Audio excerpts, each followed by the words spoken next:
Am I loud enough, by the way? Do I sound okay? Yeah, We just because yeah, we had a minor complaint about my volume recently, and I think like I'd nudged my really. volume. Well, no complaints here, No sir. complaints. Yeah, just from a listener, but they Hell didn't. yeah. They said, "Turn your fucking mic up, you twat."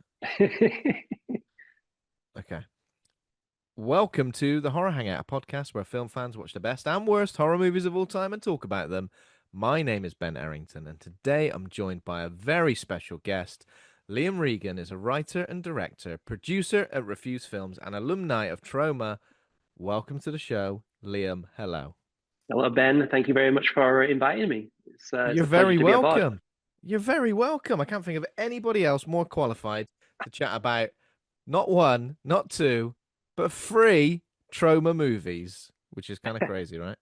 Guilty as charged. Guilty as charged, exactly.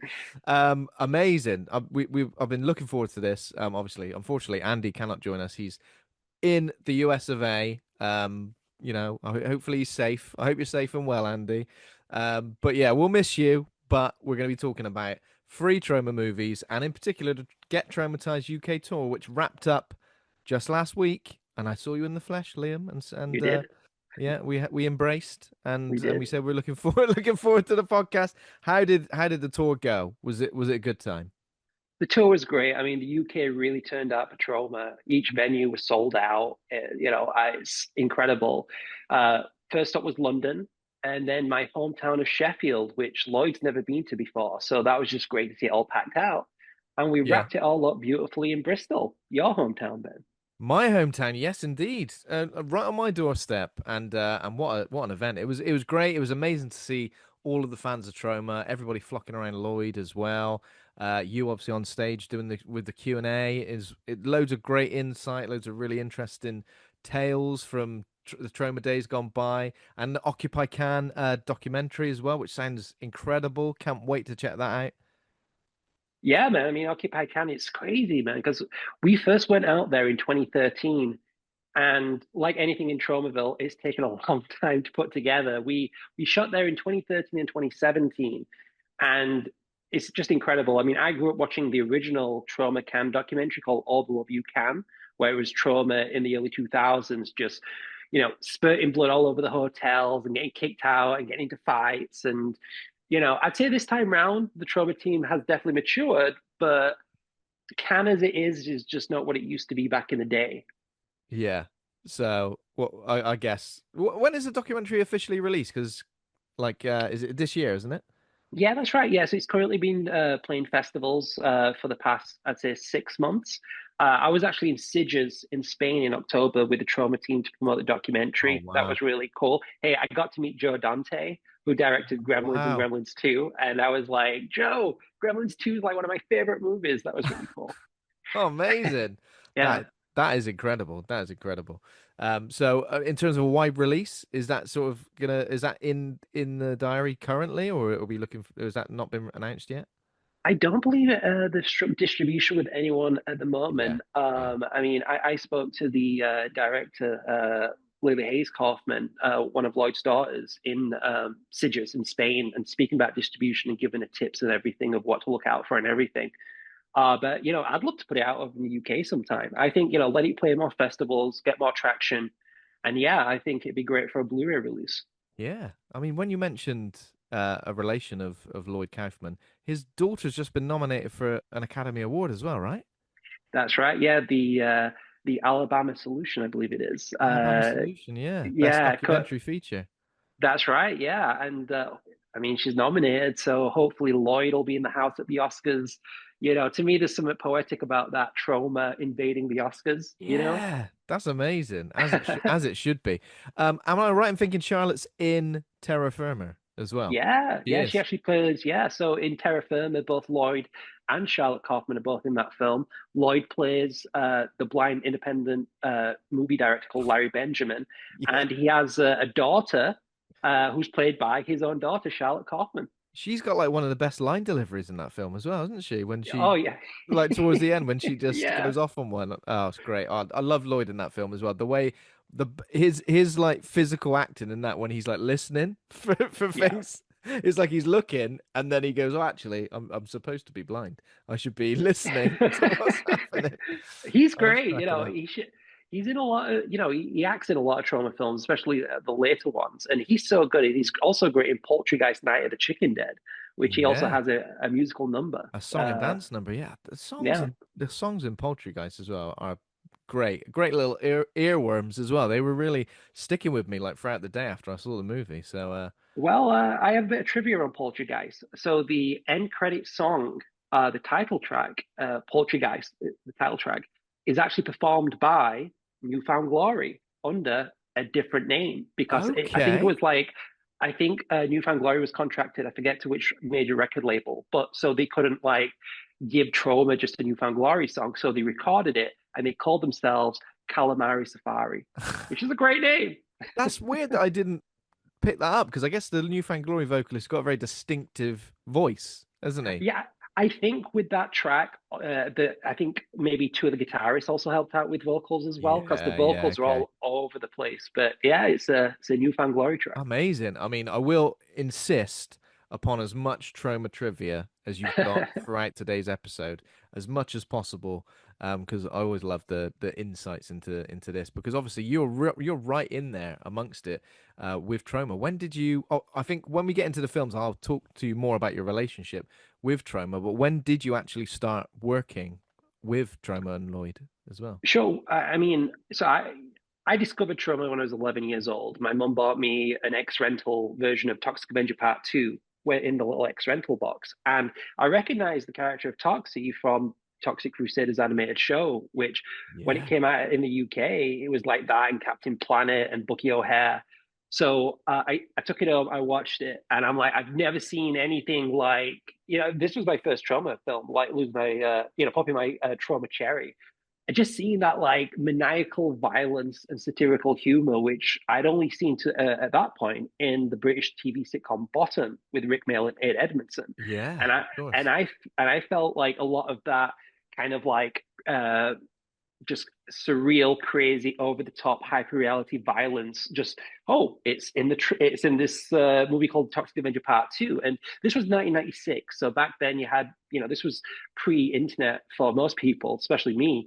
We had magazines, and I remember picking up an SFX magazine, which was kind of like think of an Empire magazine, but for science fiction. That covered like Red Dwarf, Doctor Who, but Star Trek, but it also covered like niche genre things. And Mm. Troma just signed a video label in 1996. So like, I believe the video label like released like three films every month. And my mum would like always buy me the Troma films. And the Sky Channel Bravo had a Troma season in 96. So the year of 96 for me was my kind of like, I don't know. I guess my initiation into the trauma system in a way. I was just an obsessed fan for many years. I'd always message Lloyd. I'd read his books about filmmaking. Mm. And, I've always wanted to be a filmmaker. And when Lloyd mentioned he was um, shooting Return to Nukem High in 2012, because on all the Trauma DVDs, well, Terra Firma and Citizen Toxie and Poultrygeist did have these like feature length making of documentaries, which I Mm. think are much more, well, equally as entertaining as the movies. Sure. But they show you how an independent film is ran. It's like everyone's hands on decks, and like there's just people coming out of film school, or just people that have an interest in film working on set in their like first ever kind of production gig. So I kind of like psyched myself up of what it would be like. And when I went over in the summer of 2012, I didn't know anybody. And we all lived in an abandoned funeral home in Brooklyn, not Buffalo, Niagara. Sorry, it was Buffalo, Niagara. And there was like 100 people and only two showers. And that's how I got into Troma, I guess. That's how I officially, I guess, started working for Troma is on that production. And the people that I worked with, the producers, the lead actors, I still work with today on other projects. So it really Wow. solidified my, I guess if I didn't take that leap of faith of just getting on a plane and flying to, on my own, we probably wouldn't be speaking today. I'd say that Yeah. was the turning point. Amazing. So when you say you got on a plane and just went out there, you went out there to work on a specific film, is that right? Yeah, that's right. Yeah, so it was Return to Nukem High, and at that point, I this was see. I 2012. see. And this is before they decided to split both films up because there's volume one and volume two. But originally we shot it as one movie. But so I just went out there just to, help out. So I was a production assistant. I'd make Lloyd coffee. I'd speak to the heads of departments. It was the first film set I've ever been on. But what was really cool is on the third day, Lloyd told me to take my top off and to get in this barrel and you can see it in the opening scene. So when the opening credits are on, it kind of like zooms out and there's a guy with long black hair, like a Yeah. goth, in a barrel. And that's me on my third day. And to me, I was like, okay, I can die now. I've been directed and immortalized in a Troma Yeah. movie. Initiation, wasn't it? How old were you when you did that? Maybe 24, maybe Yeah. 25. Okay. So So, still pretty young then. yeah, well, it was kind of, so I kind of came up in like the whole new metal punk rock scene, and I used to be in bands and shit, and I used to drink all the time.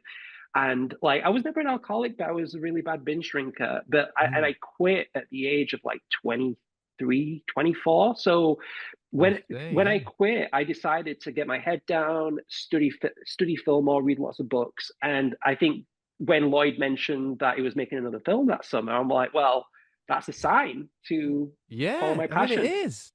It is because I think a lot of people, I guess, wouldn't even consider, getting their shit together and getting their head down at that age as well. It's kind of like you get towards the end of your 20s, you go, oh, well, maybe I should knuckle down now. But yeah, it's amazing. And what an I mean, opportunity and oh yeah. what a first gig to be able to working on a movie as well. Oh, dude, it was incredible. Like again, I always say that was my film school. People spend, 30, 40, 50 grand on film school, maybe more. But to Mm. me, just to be on set and to just see how everything works, because, on any other like Hollywood or studio or even low budget film set, you can't just go and talk to the director. You've got to speak to the head of Mm. department. The head of department has to contact whatever, the other head of producer, director.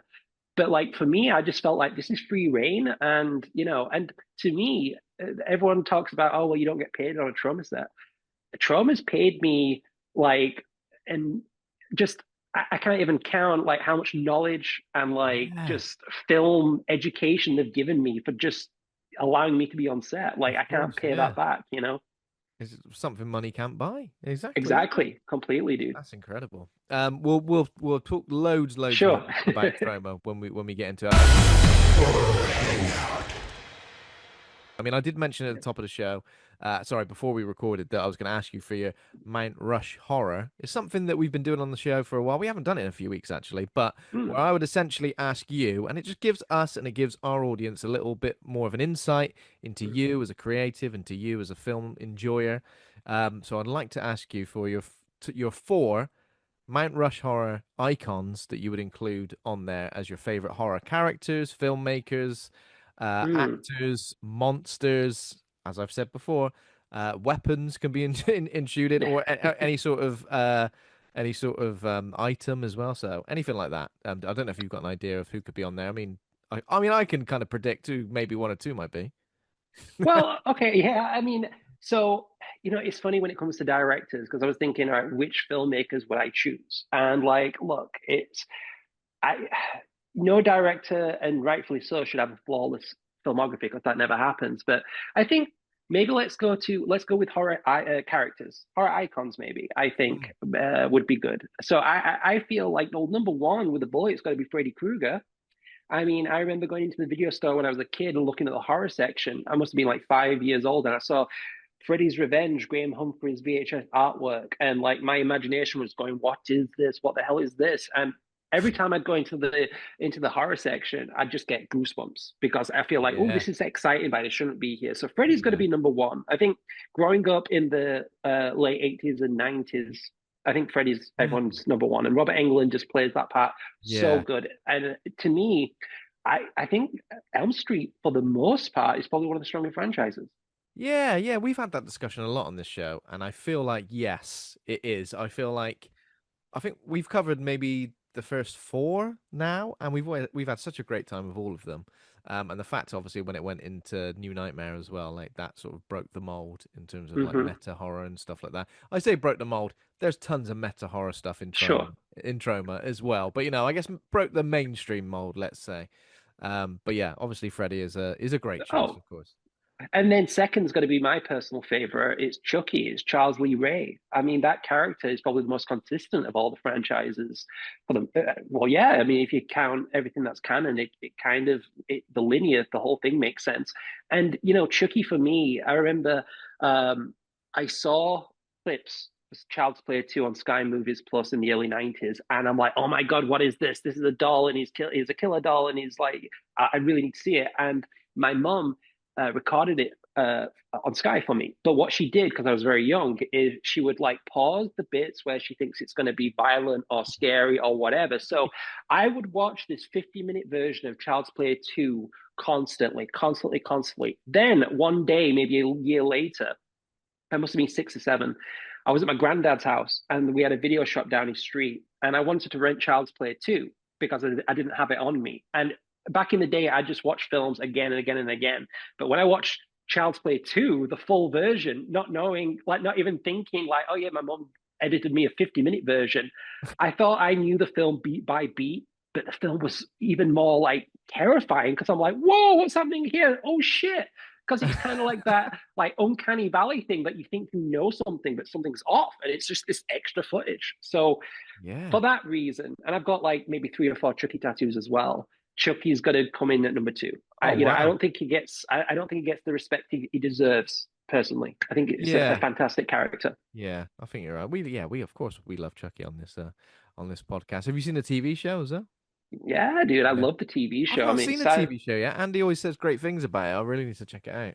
it's amazing, man. I think what really helps is that they had more budget than the last couple of like movies because the last couple of movies were like direct to DVD, but the Mm. TV, the animatronics and everything, dude, are on point. And Yeah. also the consistency. They go back to Child's Play 3. They go back to Seed of Chucky. I just love when a franchise respects its each and every entry, which the Halloween franchise Mm. can't.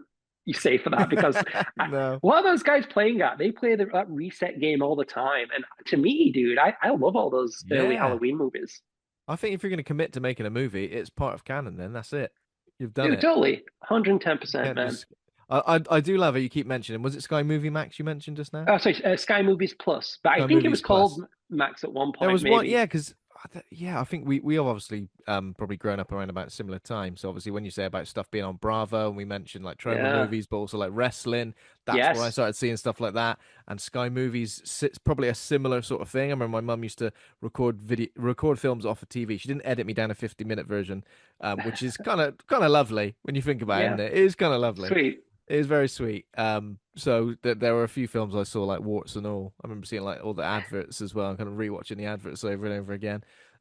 So yeah, I think it's a great way to kind of like consume film, isn't it? Because it's almost like that forbidden nature of it. The other, like when it's all just Hmm. readily available immediately on streaming, it's kind of doesn't have that kind of magic about it, does it? I totally agree. And I also feel like the internet is to blame for the oversaturation of everything being available. I remember times when I'd have to, like, my mum would import me NTSC American videotapes of Texas Chainsaw a couple of years before it got unbanned in the UK and stuff. And there was like something opening Texas Chainsaw Massacre on Christmas Day is such a special memory for me when I was This is like great. 13, 14, Yeah. fucking, and watching that on Christmas Day, dude, I'm like, I was just like, I was glued to my 14-inch TV in my bedroom, Yeah. Oh, I thought you were going to say you put it on for the family, just in the living Oh, room. just after Christmas dinner. I mean, Just what after a Christmas movie. dinner, right? Everyone, you've had your Christmas dinner. Now get ready to chuck your guts up watching old Texas Chainsaw Massacre. Oh man, Yeah, amazing! man. How many did we get into? That's two so So far. two. Okay, so number three has to be a character that I only really discovered in the late 90s because the videotapes weren't available in my local video store, but Jason Voorhees.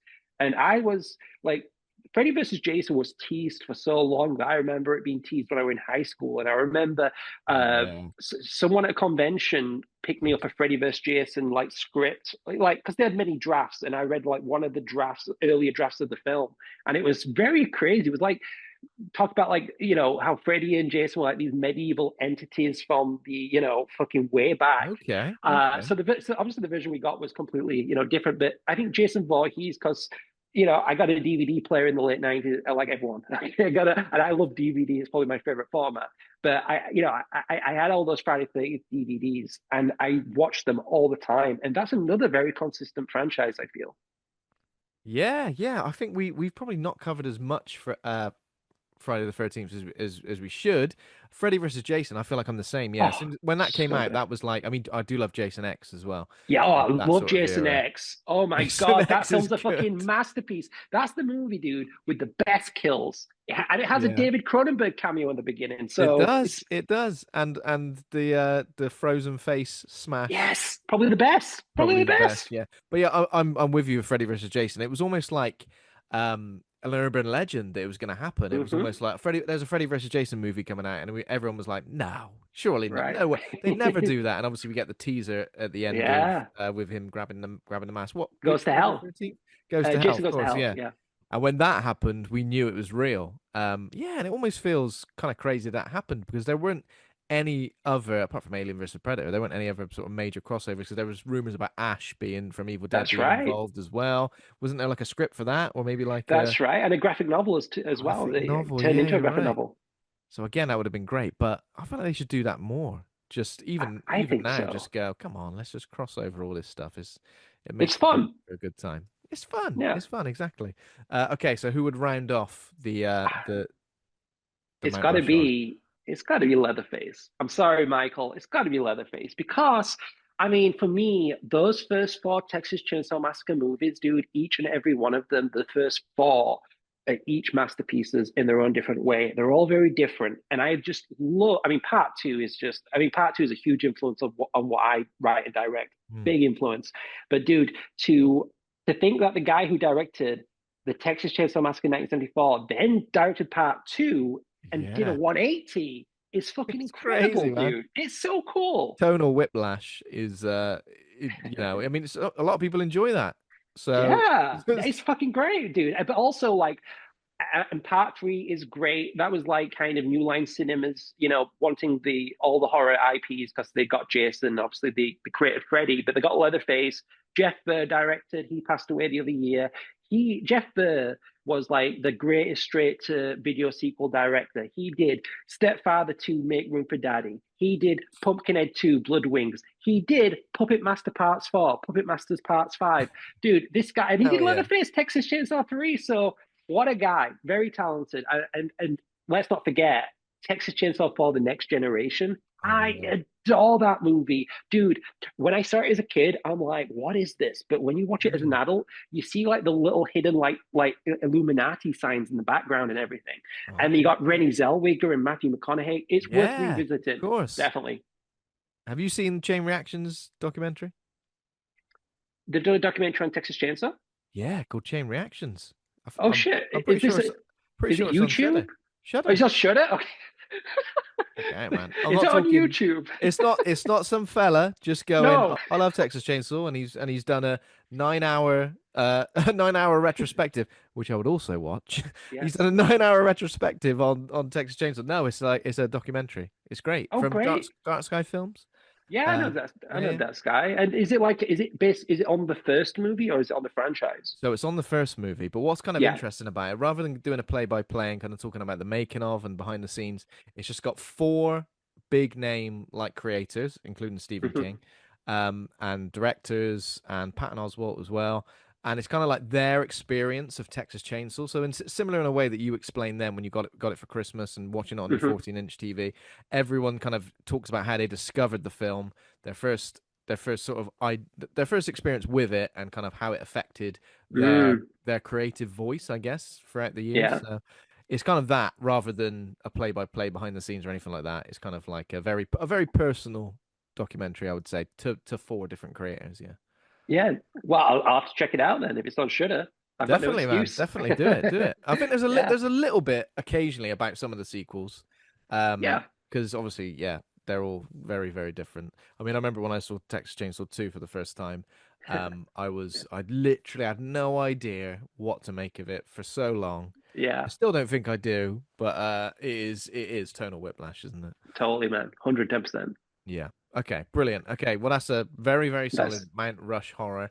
And I think we've covered most of your kind of like early horror history. We'll talk a bit more about refused films, and we'll talk about more about Troma, more about Lloyd Kaufman, when we get into talking about the film. So, but first of all, I'm just gonna do what we tend to do all the time on this episode, on this podcast. we're going to do a brief bit of horror news and then a little bit about what we've been watching, anything we've seen in the last sort of like 7 days or anything we could chat about. So in terms of horror news for this week, we've just put out a interview with the director of the movie Primate, which is out on Friday, this coming Friday, the 30th of January. Andy had an interview with director Johannes Roberts about the Killer Chimp movie, which he's seen. I haven't actually seen it yet. I'm going to be seeing it Friday, I hope.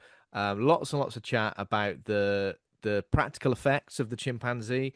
Apparently, it's like an incredibly gory film as well. So I'm really looking forward to it. Have you seen much of this? Are you much of a creature feature fan?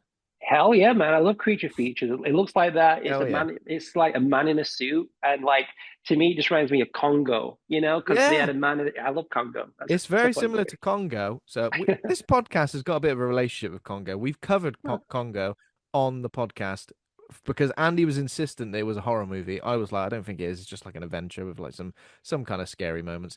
But he won as he often does, and we covered it. And definitely the similarities with Congo are definitely there because I think Ben, the chimpanzee, has Mhm. got a like a little deck that he kind of communicates with, like with different Yeah, sounds and voices and stuff. And also like I guess Congo by the way of Cujo. I'm pretty sure. I don't know all that the makes sense. I don't know all the plot points, but I'm pretty sure this chimpanzee starts out as a lovely family pet, and gets bitten by something and goes rabid. And I miss those kind of films because, like you said, you had Cujo, and then you had a film called Man's Best Friend in the early '90s, which were about a killer Yeah. dog as well, directed by John LaFia, who directed Child's Play 2. There Oh we well, there go. we Hey, go. there we go. Another link to Chucky. I'm pretty sure Ben, the chimpanzee, is wearing some sort of dungarees in Right. in this film. Uh, We do love primate based horror. We've covered quite a few of them on this show. We've covered Link. We've covered Shakma, not in a full episode, but we've Shakma. got Shocking audiences everywhere. Shakma.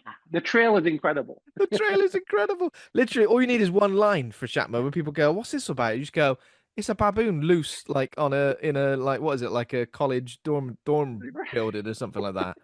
Oh my God, that's all you Yeah. need. Hell Um, yeah. we've covered Monkey Shines. Obviously, we Mhm. covered the monkey, which was, I mean, I guess less. Yeah. Primates, yeah, I feel the same. Primates are bloody terrifying, and I think in any form, and seeing having another killer primate movie is very exciting. So, anybody listening, please go and check out the feed. It's the most recent episode before this one. Andy, a great interview and a lot of talk about again. I'm talking to you. We're talking about things, British things that really did affect our horror histories. And there's lots of discussions about stuff like that, stuff that being terrified of rabies and quicksand when you're a kid and watching 999 and Casualty and being Mhm. so it's a great interview. So go and check that out, most definitely. Um, in terms of, we got a teaser for Faces of Death as well. Oh Uh, wow, you mean like the old school kiss? What did they remake that? the long delayed remake, which is apparently set Oh, for release on April the 10th. There's a teaser video that's out there now. I don't think much is sort of known about it in terms of that. I think the cast has been released. Oh wait, now I'm reading the cast. Maybe I feel like I should have known more about this. But basically, obviously, it's a meta remake on the notorious 1978 horror cult classic. Revolves around a moderator cult Paul, classic, Paul Classic. cult classic. But that was another thing. That was almost like when people went, "Have you seen Face of the Deaf?" That was another thing that was kind of a bit like, "That sounds Yeah. horrible. That sounds terrifying." I guess another thing that the rumors were that it was 100% real. Um, so yeah, it looks like um a group stumble across something online where they're recreating the murders from the original Faces of Death. Why wouldn't you? Cast includes. I was just looking at the cast. Charlie XCX, isn't it? Apparently. What? What's going on? No, that's my exact reaction. Some pretty big. Yeah, I'm not gonna. There's a few other big stars who have been in stuff like that. Is it Dark Ray Montgomery from Stranger Things? Josie Tota from Saved by the Bell? I guess that must be a new Saved by the Bell. Um, but yeah, it's rated R, so they're not giving us a 12A version of Faces of Death. That was when we know that Yeah. Gen Z I really don't. has gone crazy. It's kind of weird, isn't it? Like, this very independent video. literally video nasty. Faces of Death is now kind of getting like, I mean, probably not the studio treatment, but there's some money behind it. Obviously, looking at the cast. I mean, there's a disconnect there, don't you think? Yeah, I agree. It is very strange. I think when you think Faces of Death remake, you think, okay, some sort of low budget thing, like maybe that's why when I started reading out the cast, I was surprised. I don't really know what studio it is actually. It doesn't really say in here, but I'll try and work it out. But yeah, it's coming to theaters on April the 10th. So you won't have to buy a dodgy copy of it No. round the back of the local newsagents to see Faces of Death. You can go watch it in the cinema. It's gonna be great. Yeah, get a hot dog, get a popcorn. Let's Get go a see hot dog, Faces get a of Death. popcorn, get a video nasty on. It's Yeah. real. This is just a snuff Uh, movie. And I guess the big news, this is one thing we kind of did have to mention, is that we've already mentioned the Academy Awards with Lloyd Kaufman's daughter being nominated, but also it's quite a good year for horror when, of course, the horror genre often gets left at the wayside with these things. Whether you think these big um, multi-million circle jerks. circle jerks mean anything really. I don't know, but it's nice to see a It little bit is. of recognition, even if it's for films that aren't your favorite. There's still some pretty good nominations. Kind of crazy that Sinners has picked up a record-breaking 16 nominations. The reason I say kind of crazy, it felt a bit out of left field. I don't think it picked up as many nominations across the other ones. Usually when things are No. getting Golden Globes and BAFTAs and everything, you think, oh, it's going to do well at the Academy Awards. But 16 nominations, the most ever, is kind of crazy. Frankenstein, I think it's got 5 nominations as well, which obviously is great. Delroy Lindo has been nominated for Sinners, which is awesome. Jacob Elordi's been nominated for Frankenstein. And then, of course, the star of Weapons has also been nominated. For some reason, I'm forgetting her name at the moment, for Best Supporting Actress, for her portrayal of the villain in Weapons as well. Amy Madigan, that's it. It was on the tip of my tongue. That's pretty cool as well, because Mm? that is like a creepy genre performance, and that's a genre film, and I know it did well, but I don't think it got nominated for many awards, so that's pretty cool to see that happen as well. Yeah. No, definitely. Without a doubt, one time to be considered to be nominated for an Oscar, you'd have to be known as the thriller. Like horror was like such a dirty word for Yeah, like of so course. many decades. So like Silence of the Lambs and Misery and Hmm. things were all considered thrillers. I guess like is it right that there have been 5 Best Picture nominations that have actually been horror movies, and 2 of them are this year. So Sinners and Oh Frankenstein. wow. I Yeah, had so no they're idea. only up to again. I would include Jaws as a horror, so I'm pretty. I guess that got Yeah. nominated. I'm not sure, but in terms of the list I was looking at, it was The Exorcist, Get Out, The Substance, Sinners, and Frankenstein are the 5 that have been nominated. And like what? Only one of them is from the 70s, the rest are what? In the past 5 years? One's from the '70s, and the rest are like Get Out. I guess was 20. Yeah, that's right. What was that? We're 20 28, no, no, 20, 2017 maybe. I'm not. 2017, it feels like one. Yeah, yeah, yeah. So I mean, that is kind of crazy, and in a way, it's a weird one with the horror genre. I know it's a huge genre, but in one thing you're like, oh, it's being recognized by a major thing, but at the same time you're Mm. like, that's our dirty little genre. Please don't get. Exactly. Like leave us alone, please. Like it's really interesting because like Parasite won best like picture, not even best foreign movie. I think it was best picture like maybe 5, 6 years ago. And I'm Yeah, thinking, where was the nominations for Battle Royale? Where was the nominations for yeah. Audition, Old Boy? You know what I'm trying to Oh say? God, Like yeah. all I know what you classics. mean. It just goes. I guess it just seems to go through phases, doesn't it? What suddenly becomes. Yeah, I know what you mean. That all of those films definitely deserving, but at the same time, they're Yeah, it's cool. they're in our You, hearts you know what still. it is, Ben? The cool people know about them, so that's enough. That's what it is. You don't want the cool kids getting their hands on your Right. like Yeah. how would you feel if Troma was being general? I mean, you'd be over the moon if Troma was getting nominated for Oscars, but at the same time, part of you would probably be like, Well, dude, it's like that kind of like when you discover a band and then the band gets popular and everyone likes them. It's that kind of analogy. Like AFI, I really like AFI, and then they got really popular. It's like, oh, this is not my AFI anymore. but I guess AFI like change genres. That's why, isn't They it? did. If That's they true. They did. if they were the same genre, it would be like, oh, come on, you don't know what you're on about. But they kind of just went, well, they Hot kind of went a topic. bit emo, didn't they? A bit pop punk, Yeah. didn't they? Where, yeah. But still, it's good to see them Still, get a little bit of success, isn't it? I agree. Um, a little bit, a lot of success, obviously. Yes. But I know exactly how you feel. So that's pretty much all I've got for horror news. I guess let's briefly talk about what we've been watching for the Yes. last 7 days, or maybe beyond that. You post quite a Cool. lot on Instagram, so I've seen you've been watching a few things. You've been watching. I saw you were watching some Tenacious D. You watched Pick of Yes, Destiny. Yeah. that's right. Yeah, I'm just right now getting my letterbox up. My apologies. I just No, no, it's all good. I'm going to check if I follow you on Letterboxd yeah. actually, because I Yeah, should do. well, yeah, you should. Yes. I And then I'll follow you definitely back. should. Yeah, and then I'll follow you Um, back. yeah. So I guess while you're looking for Hmm. that, I'll just mention a couple of things that I've seen this week. I haven't Sure. seen Let's hear absolutely it. tons.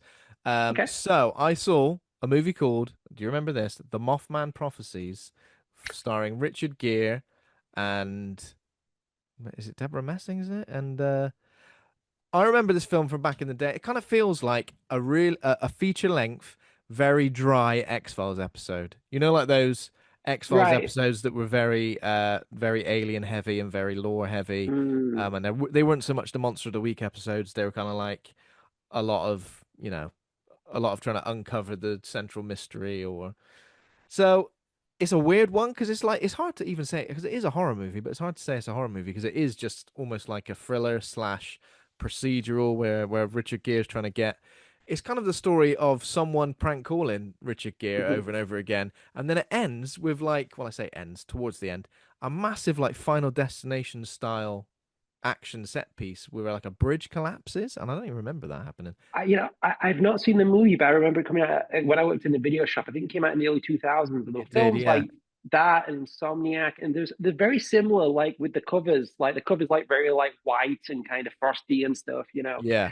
But no, man, I've never seen it. But Richard, was it Julia Roberts on the other end, calling him at the end? Was It it? wasn't. It wasn't. No, I know. So it wasn't a sequel to Pretty Woman 2, no? that would have been great, wouldn't it? All right. Where Julia Roberts is the Mothman. She's God. I thought you were a pretty woman before. Now you're dressed as a moth. You're really lovely. It's a bit it's a bit over dramatic for my taste, but I still enjoy it. I think Yeah. it's got that kind of like early 2000s thriller vibe, which I kind of like. That kind of washed out look to it as well. Hmm. But cryptids are great, and I would like to see like an actual Mothman movie. I know there are some low budget Mothman movies, but I think the Mothman needs a comeback. Yeah. No, I Violent agree. sense. What Anything? else you been? Oh, what else have I Oh, been watching? Okay, I can carry yeah. on. I can carry on. Oh, I'll sorry. mention. Oh, no, no, no. Okay. It's my most recent watch was Yes. okay. My most recent watch was when was that? January 24th. So like maybe a few days ago. I watched the original Leprechaun, directed Nice. by Mark Jones, who recently passed away. Mm. This one had Jennifer Aniston in it, and I'm very familiar with the Leprechaun franchise, but I've always been of the opinion, Ben, that Leprechaun One is the weakest. Okay, okay. It's just Are because you a he's. fan? I like Leprechaun, yeah, and I guess I remember liking the first one. It's been a while since we've covered the first one on the show. Um, is it Jennifer Aniston's first major I, role or first film yeah, role? I think so. Yeah, pre-nose job. Yeah, Pre nose job, yeah. I get freaked out by nose job. I feel like it changed the whole shape of your face. I don't recognize you anymore. I've got face right. blindness when it comes to it. I loved telling a family member recently about Leprechaun because this family member was telling me how much they enjoyed watching the quiz show Tenable. And I was going, Right. yeah, I absolutely love Warwick Davis. And then they started talking about Star Wars and Harry Potter. I was like, ever seen Leprechaun? They didn't even know what I was on about. And I was getting up pictures and showing them clips, and they were like, they could not believe it. I hope you told them that in part five it's called Leprechaun in the Hood, I and he had did. such a great time. He went back to that hood. You know, He did. He went back to the hood. it He was went that to good. he went to space before he went to the hood, right? Right. I know.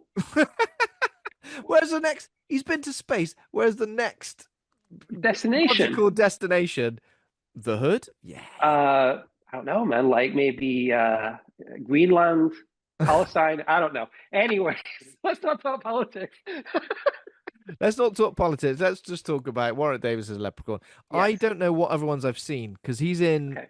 he's in Up to the Hood, and then they do like a bit of a soft reboot like with that, and then So okay, so he's in six of them. There was a okay. soft reboot, but Warwick didn't return. I No. think I think he's quoted in saying like, because obviously his family and everything now, he wants to do more like family friendly stuff rather than horror, which I Yeah. understand. Yeah, but he's in lots of family-friendly things. It should be when the mask really comes off and true Warwick can do Right. whatever he wants. He can be bloody evil. He could accuse everyone of trying to get after his gold. I don't give a shit about your gold, mate. For God's sake. Uh, I think I do need to go back and watch some of the yeah, sequels now. let me know what you think of the first one. Like, it was really funny because I was messaging my girlfriend at the time, and we were watching it together. And 10 minutes in, it says like directed by Matt Jones. I'm like, this is the longest credit crawl ever. Like just how it paced out because obviously there's something happening on screen, and then Oh, I like see. once it's an important shot, a credit will come up and everything. I'm like, Ah, this guy likes to play the long game. I like that. How Yeah. do you feel about like a real cold open when like the title of the film appears like, I don't know, 45 minutes in? You know what? Like, I see more and more films do that, and I'm like, okay, now it's kind of becoming gimmicky. Like when Yeah. I can't remember the first time, like I was like, wow, that's cool.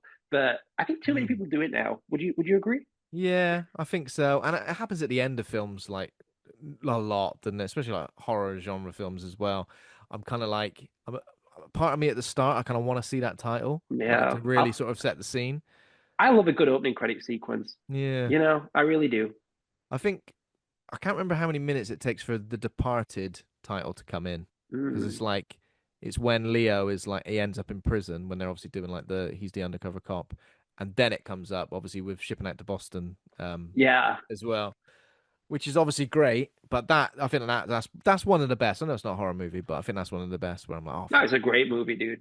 yeah, Amazing film. locked in now, locked in. I'm gonna mention one thing about a title sequence now, Okay, because so I watched Return to Silent Hill as well, okay. and I'm not going to say much about it because I think we're going to do it next week on the podcast because it's a new release. And sometimes when a film is so bad, having a podcast episode to chat about it is probably more therapeutic than anything else.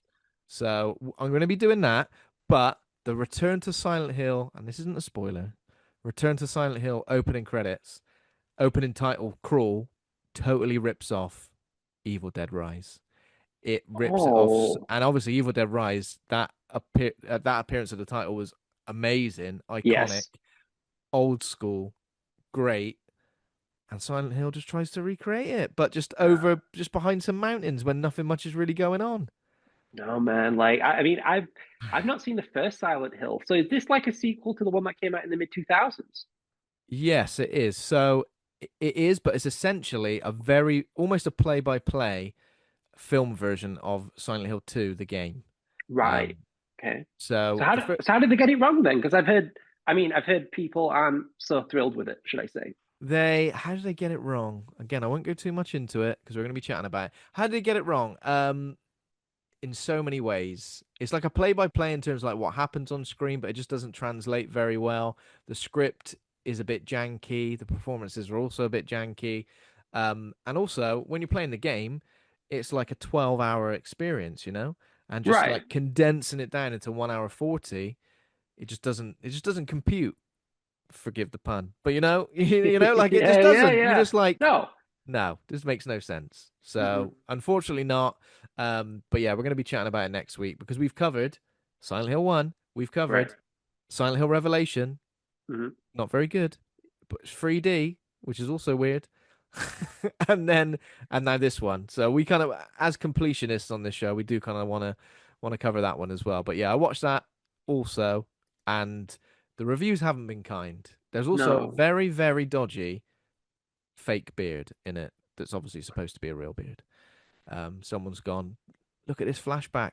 This guy, look at he had a beard. He was so depressed, and it just looks like it was glued on. Unfortunately, I hate that. Just don't have it at all. You know what I mean? If I can tell no, something's like digital, like a composite or something, I'm like, just don't have it because it just takes you out no, of the film. it just takes you out of the film. Yeah, and a bit of Yeah. stubble can make someone look depressed as much as a beard. Yeah, Right, exactly, man. Just I a don't 5 o'clock know. stubble, dark eyes combination can't be is very effective. Dude, just put him in Rotherham for 5 days. That'll do it. Right, we're gonna let you out the back of this van in Rotherham with with a budget of what, 15 quid. That's all you need. That's all you need. Pick them back up. This is perfect. Yes. Let's roll. Yeah. Maybe get some dry ice in there so we can get the real Silent Hill fog going around Rotherham. Yeah. Anything else that you've Yeah, seen? man. I mean, look, I gotta talk about it's not horror, but I gotta talk about it. I gotta talk about Tenacious D, The Pick of Destiny. I just want to just like let's talk about this movie for a moment. So obviously Tenacious D came out 2001 after 9/11 happened. We needed some comedy. Tribute video hit. Played Kerrang to fucking death. All day, every day. Wonder Boy, fantastic. Right, that first album's incredible. Right. Then Hell I yeah. got the complete Masterworks DVD, and for the live show, I had no idea that Tenacious D had a HBO sketch show for like a few episodes. And I mean, that was worth the price of the DVD alone, Yeah. the complete Masterworks DVD. So, like, big Tenacious D fan, but this movie came out in 2006. And I remember when I first saw it, it was when I think it was like, it wasn't Pirate Bay. It might have been another legal streaming site because I remember watching that and The American Office. So it was around that time. But I remember seeing it. The worst way to see it is like on a really bad cam copy on a mid 2000s PC. So Oh I God, the watched cam it. copies on the. Yeah, dude. So like I was like, oh, what is this? It's an origin story, but I know how they got together and yada yada yada. Anyway, the more I've been watching this movie over the years, then, and I probably watch it at least 2 or 3 times a year, the more I fall in Oh love with wow, it. And it's so sad that it bombed big time at the box it office. did. Like Yeah. no one went to see it. But to me, dude, I feel Tenacious D, The Pick of Destiny came out in 2003, it would have been a bigger hit. I think 2006 was a little too late for a Mm. Tenacious D film. What do you think? I love the Pick of Destiny, and I love Mm-hmm. Tenacious D as well. That first album, absolutely.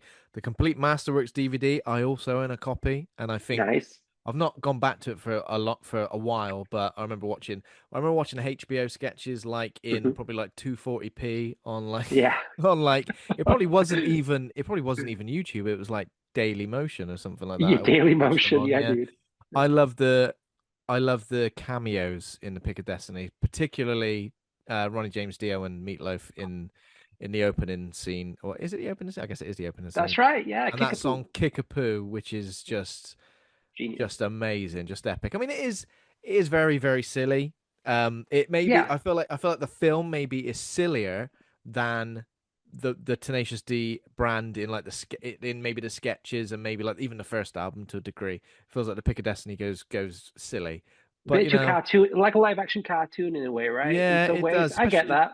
especially with the like Sasquatch stuff and all those Yeah. other things and the what does he do with the lasers? Does he use his dick to That's right. The cock push ups. the cock pusher. Well, cock push-ups was on the first album, wasn't it? That's right. Yeah. Yeah. All of the I still tracks. I still say when I'm talking about like chicken nuggets or anything, I say take two of them and shove them up your ass, bro. Take half Diet Coke, half normal Coke. Like whenever I goes, what do you want in the drive-through? I always say that, and they always say, "Why do you keep saying that?" And I'm like, it's from Tenacious D, man. Come on. Yeah, man. The album's so good. So good, so good. So I mean, I've gone on my letterbox. So I gave it 7 stars. Well, like a 3.5 star out of 5. Okay, Um, respectable. yeah, it's a comfort film, and I Hmm. feel like I love the sort of rock off as well with the devil. I mean, That's very cool as it's the well. greatest song in the world. That It was the is. greatest song in the world, dude. It's a cool song as well, right? That It is a cool Beelzebub, song, yeah, yeah, Final absolutely. Showdown, yeah. But yeah, so I like it. And I'm still, a lot of people say like Jack Black's and everything, and I'm definitely not bored of him. I'm not. I feel No, like Tenacious yeah, D, Pick of Destiny, and School of Rock are probably the two films of his that I like the most. I liked yes, some of his kind of like more serious turns in like, was he in what? Wait, was he in High Fidelity? No, he wasn't in High yes, Fidelity. he He was in was in High High Fidelity. Yeah, Fidelity. he was. Yeah, yeah, He was in like an X-Files episode, wasn't he? And then he was yeah, in yeah, so I like those turns. I do like it when he does a little bit serious, yeah. but I do like it when he does full cartoonish Jack Black as well. So yeah, I'm a fan. Good man. What else you Um, been watching, Ben? Anything else? so I've only got one more. I've only got one Sure, more. So let's hear it, man. there's a movie called New Fear's Eve, which is out on Screenbox. We got sent a screener of that recently. I think we're gonna get the filmmaker on for an interview to discuss it. This is a very silly, a very slapstick, Mhm. I would say funny. Not every joke lands, but it's funny. I was still laughing. That's good. That's still good. Yeah, Um, and it is directed by Eric Huskisson and PJ Starks. I think it's PJ Starks we might be getting on the show to discuss the film as well. So many kills, I will say. So many kills. Something in a okay. slasher, you go, I feel like only 4 people get killed. This is like Hmm. almost everybody appears on screen ends up dead in some way, but the most gratuitous practical effects. The killer is like in a plague doctor kind of outfit. Okay. Yeah, and it's a very comedy heavy slasher, uh, but still a good time. It's still a good time. I'll check I'd, it out on I'd Scream on recommend it. Screambox, Check it right? out, yeah.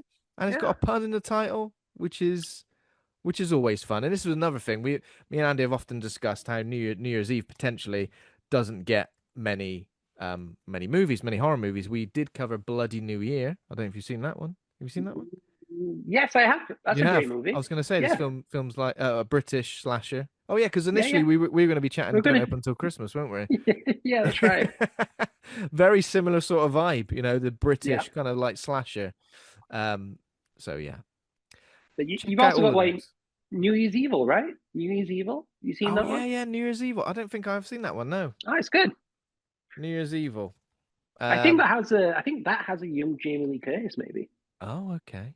Oh Maybe. yeah, okay. So this I've seen this poster loads. I think this is one that we kind of put a pin in and said we should do it. This is a New Year's Eve film we can do for on the podcast. So I think that's why I haven't got around to watching it yet. But Also Ghostbusters 2 is the New Year's Eve film. yes, it is. It is indeed. And the best one. And the best, I do like Ghostbusters too. A lot of people like talk about it as if it's naff. I can't Right? believe it. Dude, Vigo is an amazing villain. I don't care what anyone says.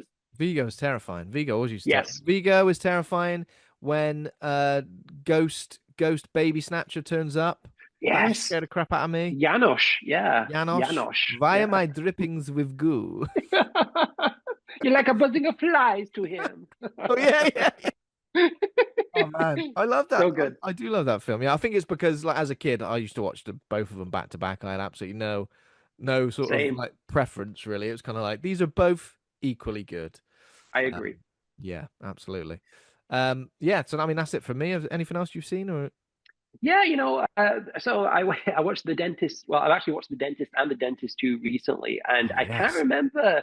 I think I must have watched them so long ago, but going back to them, those are pretty fun movies. Yeah, and 90s as well, right? Am I That's right, thinking man. Yeah, I straight? think like maybe 96 and 98, maybe, or something like that. Yeah, I feel like again, every time we do an episode of this, and I think we've done 400 odd episodes, we're getting pretty far into the horror genre. Something like The Hell yeah. Dentist pops up. I go, we should do that. Oh my I God. agree. Do it, man. Oh yeah. Is it Brian Yuzna? That's right. Who is Yeah. a fucking legend? I mean, he did Society, right? Brian Yuzna and He did. He did indeed. maybe Yeah. Bride of Reanimator, I think, maybe. Oh hell yeah. Again, another Yeah. one we need to do. Great Yeah. stuff, man. You've been enjoying yourself. You've been watching all the good stuff. Hell yeah. Uh, and of course you watched free Troma movies Of on the big course. screen. I guess for the umpteenth time, I'm assuming. Yes. Many So times. we're going to do this slightly differently. So obviously, usually on the show, we tend to talk about a film, we talk about reviews of the film, all the behind the scenes bits and bobs, and we do a real deep dive into the plot. So I think what we'll do with this one is we will just talk about all three films kind of back to back. There's probably going to be a bit of crossover in terms of things we talk about. Mhm. Of course, it'd be great to get any trivia, any behind the scenes bits you've got, but also let's talk about the experience of the Get Traumatized tour and what it was like watching it with a live audience. And I guess you're like your relationship with these films as well. Um, Yeah. so of course Well, the three films were Terra Firma, Poultrygeist, Night of the Chicken Dead, and Tromeo and Juliet. Carry on. Sorry, Liam. no, man, of course. So, I mean, I've been wanting to bring Lloyd back to the UK for a long time now. I think the last time it was here probably like 6 or 7 years ago. Long time. Uh, and for me, it's like, okay, we're going to bring Lloyd over, but what films should we show? And Lloyd's got a spectacular filmography, and he is personally my favorite filmmaker of all time. He's the reason why I wanted to make films in the first place. He's the reason for a lot of things.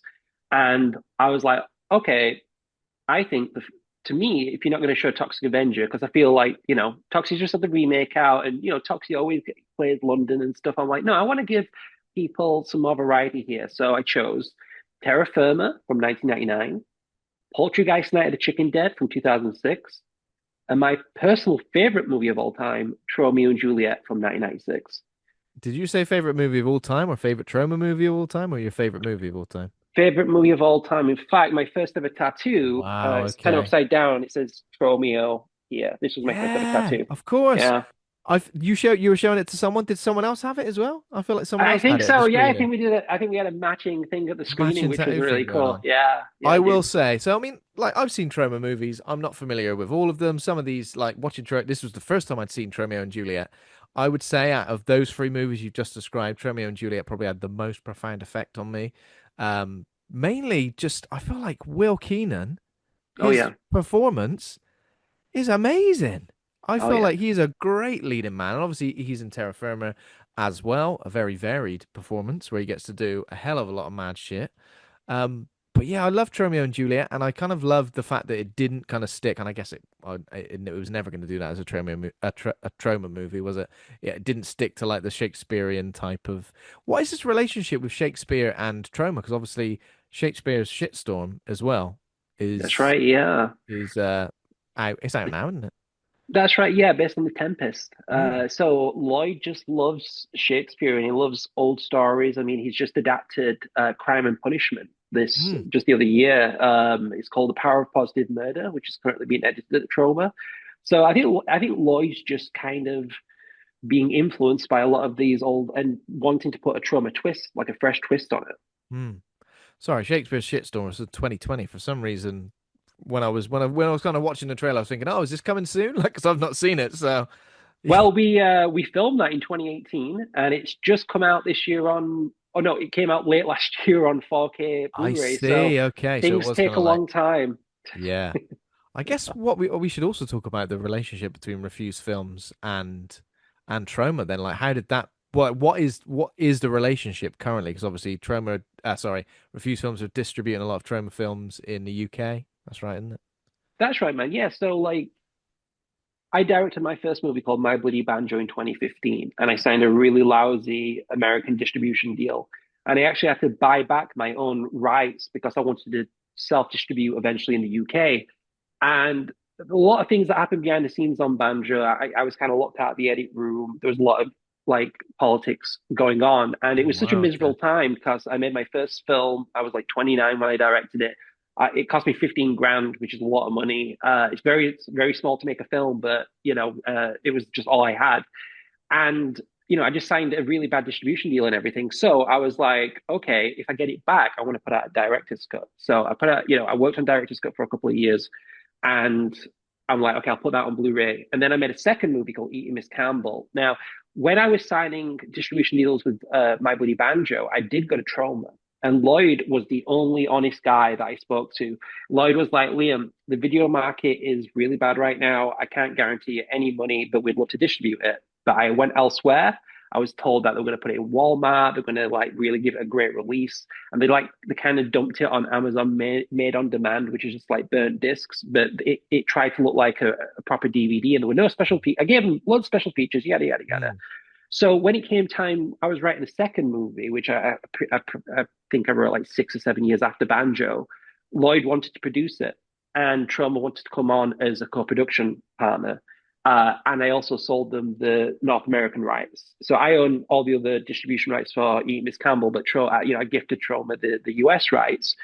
And that's kind of like where the partnership started. So Refuse Films originally a production, it's my production company where I make movies, but there's really, it's hard to make money when you make a movie. It's so hard. So Mm. I turned Refuse Films into a distribution label originally for My Bloody Banjo and Eating Miss Campbell. But because those sold so well, I'm like, well, I need more titles. And to be honest with you, I always want, because in the Troma basement in New York, there's all these like digibeta and Betacam tapes, like 52 years of like Troma, like films, extras, news appearances, TV appearances, yada yada yada. And I'm like, as a fan, I want to see all this. Yeah.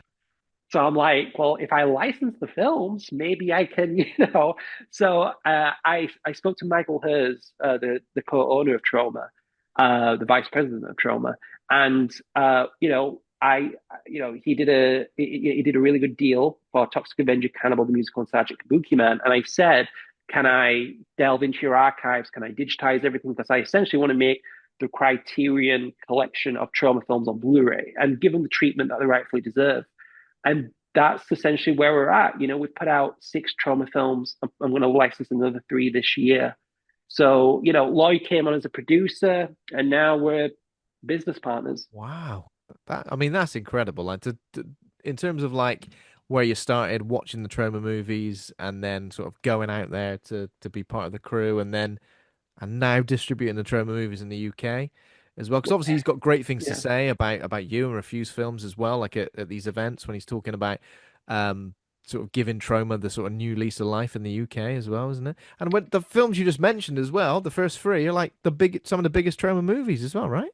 Yeah, definitely, man. Yeah, you know, what's really funny is that when I was at school, I used to have like at home like 2 VHSs with SCART leads in them, and I used to bootleg films all the time. And what I'd used to do is I'd put like 4 Troma films on like a 4 hour long play tape, so it's eight Yeah. hours, and I'd sell them. I'd sell them illegally at school. You So sold I them as did. well. Oh Yeah, wow. dude, I know, dude. But I was like 14, 15, but now I'm doing it like I'm now 40 and I'm now doing it legally. It's kind of a weird paradox that I live in, dude. You know what I Yeah, mean? you've come full circle. You've come full Yeah, circle. man. This thing you're doing illegally, you should really try and do it legally. Go on the straight and Right. narrow. You'll be all right. Make a little bit Yeah, of dude. money. It's funny, man. When I think about it, I've kind of done everything at Trauma now. Like, you know, I've acted in Trauma films, I've worked on Trauma films, I've directed a Trauma film, I've brought Lloyd up to the UK, I've distributed the films. I don't know what else there is to do. You know? Yeah, I don't know. What else is there to do? Become the Toxic Uh, Avenger there yourself. we go. That's evolution right there. That's It's evolution, yeah. That's it. evolution is a mystery. Oh man, honestly it is a great story, and like obviously I purchased Frankenhooker as well, so I will say like in terms of all the extras you get, all the different versions of the film, the design on the sleeve, like the design of the menus, like on the actual Blu-rays and stuff, it is all incredible. So like when you say it's your Criterion collection of Troma movies, like it really does feel like that, and it's one of those things where I'm like. I want them all. You know, when you've got one in your hand and you see it on the Yeah, shelf, you kind of are a bit like, I just want them all now. I want to collect these, and obviously that's great for people who enjoy physical media as well. And I know that obviously Troma have the streaming service that as well, but like having a physical copy of the film and being like, because for example, I love Frankenhooker. I showed Frankenhooker to a friend of mine just a week ago who'd never heard of it, never seen it. But the version I want to show him is the VHS version. I want to show him the yeah, I VHS get rip that. version Yeah. because that's the best way to describe it. And we watched and we enjoyed the hookers smoke super crack scene, exploding hookers smoke super crack scene, which is probably the best scene in maybe in film history. I'd say in film I history. agree, man. It's a fantastic movie. You know, what's Frank Henenlotter, who directed it, actually ordered a copy of Frankenhooker from my website. Yes, you said that. I heard you say that. Yeah. Yeah, that was crazy. Which I was like just completely like, wow, because he's a huge influence on my work, you know. That Definitely a huge influence. that is insane. When you what? Who's this for? Helen Lot. Oh yeah, Helen Lot. Obviously. And Oh what's man. really funny is that in My Bloody Banjo and Eat Miss Campbell, the fictional town that they live in is Henenlotter. So there you go. Yeah, Helen Lot are high as well. Yeah, Is that? yeah, there you go, Yeah, you yeah, know. yeah. And I don't know if have you seen Peacemaker, the TV show with John Cena? I saw the first series and I really loved it. And their hideouts in a video store and there's trauma posters all Yeah, over. It's exactly. I was fucking gonna say great. it's called Yeah. Helen Lot Video, and I Oh went, shit. I yeah, forgot about because that bit. I just remembered the trauma bit. when that happened, I said they've seen Eating Miss Campbell. That's the first thing I Wow. said. Um, yeah, it's great. It's incredible to see, isn't it? Like, obviously, like Troma's got like its DNA in cinema as like this kind of like punk rock cinema stuff is all over Yeah. the place. So it's great, and obviously for it to get a new lease of life in the UK as well is super awesome. And yeah, have you revealed what the three new titles are? Have you revealed that Uh, yet? I haven't, no, no. So that's going to be in a couple of months. We are releasing 3 more titles next week. So whenever this airs, they're probably going to be Oh, out. lovely. So we're releasing, this is Refuse Film Series 2. So we're releasing The Pope of Utah, which is a great 90s 60 millimeter movie. I think it was filmed in New York. It was only ever released in the UK on VHS, and I saw it as a kid. And I tracked down the director and I said, look, I really love your film. Can I put it out on Blu-ray? So The Pope of Utah. and we're also putting out Richard W. Haynes's Splatter University, Hmm. and we're also putting out Caleb Emerson's Die You Zombie Bastards, which is a fantastic Oh wow. zombie romantic musical movie. It's incredible. Shot on 35 millimeter in the mid 2000s. It looks Oh great. yeah, 2005. Amazing. Yeah, I will say, obviously, so I mean, if this sounds up your street, anybody listening, refusefilms.com, you've got leftover stock as well, haven't you, from the UK, from the that's UK right. store. So Yeah, get get your ass over there and purchase something. I'm definitely going to be making more purchases as well. I think Andy's got a copy of Frankenhooker as well. nice. That was the first thing that was the first thing we did. I think when we said when I said I was going to the Bristol show, I was like, I hope he's got copies of Frankenhooker, and then you did, so that was great. Yes. Um, okay, awesome stuff. I mean, I guess we should start with Tromeo and Juliet. So you said it's your favorite film ever. I mean, what is your relationship with Tromeo and Juliet, the film? Yes. So I remember, so 1996 was the year of Troma, and Tromeo and Juliet was playing festivals, and Empire magazine, I remember reading it, rated it 1 star, surprising. And I remember it saying it was opening up, I think it was October 16th or something, 1996, and I was phoning my local cinemas to see if there were, I mean, I was only like 11 or 12 at the time, so there's no way I could have gone because it was an 18. But I was like phoning like Doncaster Odeon and like the Warner Cinema at Meadowhall, Sheffield, to see if they were showing Romeo and Juliet. We got a And kid on it the line asking about this Tromeo and Juliet again. right. Oh, fuck him off. Oh, and what's funny, I think he only played Prince Charles Cinema and maybe a few other around the UK. I just, because I was only 11, 12, I just thought it was going to be this wide release like every other normal movie, right? Yeah. Not this niche thing. So I first saw it on Bravo in Mm. 1997. It played on UK TV in 1997. And I remember because I'd have this thing where I could watch Sky upstairs and we had Sky downstairs and I could record it. And I remember recording it and watching it the next day. And my Yeah. mum changed the channel halfway through the movie. But but a bit like Child's Play 2 in a way again, Yeah. is that I had like a 40-minute version of this film. And dude, I watched it every day. This 40-minute version of this movie was the greatest movie, and still Yeah. is, I ever saw. Because to me, it was Troma in the mid 90s with that real punk rock aesthetic, with a great soundtrack, and just the whole punk, everything. Everything about Tromeo and Juliet, the writing, obviously James Gunn, the romance, everything was just incredible. So I had like a 40, 50-minute version, whatever it was, and I had to wait like 3 more months until Bravo replayed it in the early hours of the morning. So every month I got the Sky TV guy when it come through the post box, like, is Tromeo and Juliet on? Is Tromeo and Juliet on? And then it finally came on, dude, and I'm like, yeah. So when I say it's my favorite film, people always, like, you say, you mean Troma? I'm like, no, no, no, it's my favorite movie. It's your Like, favorite movie, yeah. dude, it's incredible. The acting's incredible. My dad imported me the CD soundtrack. He phoned up HMV and they could import it. Wow. So, and imports back then had like a blue sticker on them. And I've still got that CD. And you had like bands like Superchunk and Motorhead and Wesley Willis. And dude, just it's so good. So I good. love the way that your parents were just facilitating this. They just had, do you know what I mean? Like getting you the CD, And like this is the result. This is the result. editing the film. Yeah, but it's great, isn't it? Because like so Oh, many parents at the time would have definitely been like, absolutely not. Like, yeah. there's no way. Like, especially like getting things imported in. I remember like asking my mum to import like PS1 games for me that I wanted that weren't out in the UK yet. And now I Yeah. feel kind of like guilty about it. I'm a bit like, oh, sorry, I made you do that. Like, I bet that was Yeah. really expensive. Sure, it's fine, don't worry. But Oh. yeah, I mean, so is it James Gunn's first screenwriting credit? Is that right? That's right. Yeah. So James Gunn, went into Troma. I think he wrote a book at that time called The Toy Collector, which is a very good book. It's out. It's long out of print. And Lloyd read it, and Lloyd could see that James had talent. He just came out Mm. of St. Louis Film School. So Lloyd always wanted to do Tromeo and Juliet. When I went into the Troma office last time, there's these filing cabinets just full of like screenplays, like unused or rough drafts. And I found Mm. a Tromeo and Juliet screenplay dating back to like 1994. So it was always on Lloyd's mind to do Tromeo and Juliet, but it was James Gunn when he entered Troma that really knew what it should be. And Mm. James Gunn, for all that hard work, I mean, he made $150 on that script. Really? Oh, yeah. Man, Well, dude, he got paid at least. nothing You to sniff know? at. You got paid Yeah, $150. $150. And And now he's like making how much, you know? yeah, I know it's crazy though.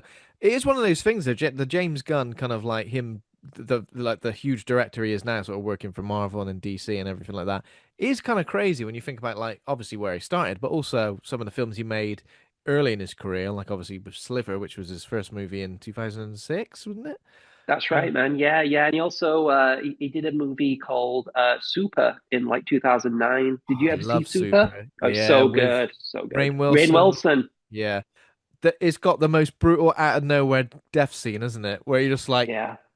wait a minute. That it's like the movie is a roller coaster of genres. I try to Yeah. explain to people, it'll make you laugh, it'll make you cry. It's Super's got great, so yeah. much. Oh It yeah. was kind of like off the back of like I think it was off the back of something like Kick-Ass, which I was like, okay, I can kind of see what they're going for, but then it just went in so many other directions, didn't it? Well, supposedly, I mean, I know that James Gunn was writing that Super screenplay around the same time as the Kick-Ass comic, I believe, was being written. I So I think see. James Gunn had this screenplay because in one of like Lloyd's making of Make Your Own Damn Movie documentaries, he knocked on James Gunn's door. No one's in, so Lloyd lets himself upstairs, and James is working in his office. And he shows the script for Super, and he's got like the little design of like the Yeah. the mask he wears and everything. It's Was it great he stuff. says, shut up, crime. Shut up, crime. So good. Oh man. But it's great because it just shows like obviously another thing that Lloyd was talking about on the Q&A was obviously he gave roles to some very prominent like Hollywood actors as well. So obviously it's Kevin Costner one and Samuel L. Jackson and That's right. Yeah, Robert that's De right. So Niro. Robert De Niro is in The Wedding Party. Troma owns that. Kevin Costner is in Sizzle Beach, USA. And Samuel L. Jackson is in Death by Temptation. Oh wow. So I mean it just goes to show that like anyone associated with Troma, like obviously Lloyd has got like an eye for talent as well. I mean, Which is Trey Parker, Matt Stone. He yeah. distributed Cannibal the Musical. Yeah, yeah. Oh my God, of course, yeah. And they're in are they in the end of Terra Firma? Or is it That's both? right. It is Terra Firma, isn't it? Yeah, I was just Yeah. trying to remember which one was it. When they turned up, I was like, hang on a minute. What's going on here? And then I was trying to work out like when, like the times it would have come out, and I was like, okay, this is probably like peak South Park times, then like Oh, yeah. Huge. Yeah. yeah, Huge. so that's great. But yeah, Tromeo and Juliet, like the script is great. Like obviously we've got Lemmy of Motorhead. He was the narrator, introducing the acts and stuff like that. That's really cool. Just like all the supporting characters are great. The person who plays Juliet, who is Jane Jane. Jensen. I was like, oh, I recognize Jane Jensen, yeah, but she's not been in much at all. She's a musician, right? Well, she's a musician, dude, and she's got some Yeah. really good albums out. Really Okay. good albums, dude. Like, it's some really good songs as well. Like, there's a song on the Tromeo and Juliet soundtrack that she did for this uh, movie with her band, I think called Bootrella. The song's called Monster Island. But Mm. she's done songs for other Troma films, and I believe that one of her songs was in either Peacemaker Series 2 or Superman because James and Jane have remained friends Yeah, over the I years. see, I see. Yeah, because there's loads of great song choices in Peacemaker. You can really tell that like James Gunn is obviously got like his finger on the pulse for like I guess like grunge and punk and all this stuff and like Oh the yeah, power all pop. I nighters and mean, he stuff. knows how Yeah, to. Yeah, dude. I mean, like it's weird to think that Tromeo and Juliet CD soundtrack was most likely curated by James Gunn, right? yeah. That's cool though, because I like it when that kind of like shared DNA Hmm. just goes into things and you can still sort of hear it even in something like Superman, which obviously is a huge multi-million-dollar movie, but it's still kind of got this like this side to it, like in the soundtrack and in kind of like its morals and its kind of ethics as well. It's very humane. It's a very It's humane it's a movie. very humane film. Like obviously Yeah, kindness is punk rock. Like I never thought I was going to come away from a Superman movie kind of feeling, oh my God, that was one of the most feel-good yeah. films of the year. Life affirming, Very and life affirming, yeah. Lloyd has a cameo in that film He does indeed, yeah. And again, briefly. this was a nudge my wife. That's Lloyd Kaufman, and she just I don't know rolls her eyes at me, and I go like, Kaufman, he's there. Yeah, so that's incredible, and yeah, but I think what with Tromeo and Juliet, the Will Keenan, Yes. Jane Jensen, like you really it is a romance film because you do really sort of understand their relationship and feel their relationship, and obviously her abusive father and everything that goes along with that, but all the supporting cast as well are great. I think to me it's one of the well balanced trauma movies. I think it has. I think it's quite accessible as well in a great way. Yeah. And again, and I think that is because of the performances of Will Keenan and and Jane Jensen, because they play it straight for the most part. Mm. It's all straight, and they have this chaos around them, like the original Romeo and Juliet story. And to me, just like everything, just all the characters, it just goes to show that James Gunn's transplanted his skills just to everything he's done since, right? Yeah. Yeah, yeah, definitely. Absolutely. No, I totally agree. And I think I agree with it saying it's the most accessible. Even though when, something like Terra Firma, which is obviously very meta and very like over the top, and obviously a lot about indie filmmaking as well is kind of like in it, and it is kind of like the laughs are ridiculous and there are so many over the top moments. Poultrygeist probably takes it one step even further, doesn't it? But yeah, I guess Tromeo and Juliet is probably the most accessible out of the three that played, I guess. Well, Jimmy, Troma is quite an interesting place in Troma history as well, because like Troma had this run of hits in the 80s, Toxic Avenger, Fast Nukem High, Troma's War, Toxic Avenger Parts 2 and 3. And then they got a lot of money from Namco, the guys that created Pac-Man. I think one of the creators produced Kabuki Man.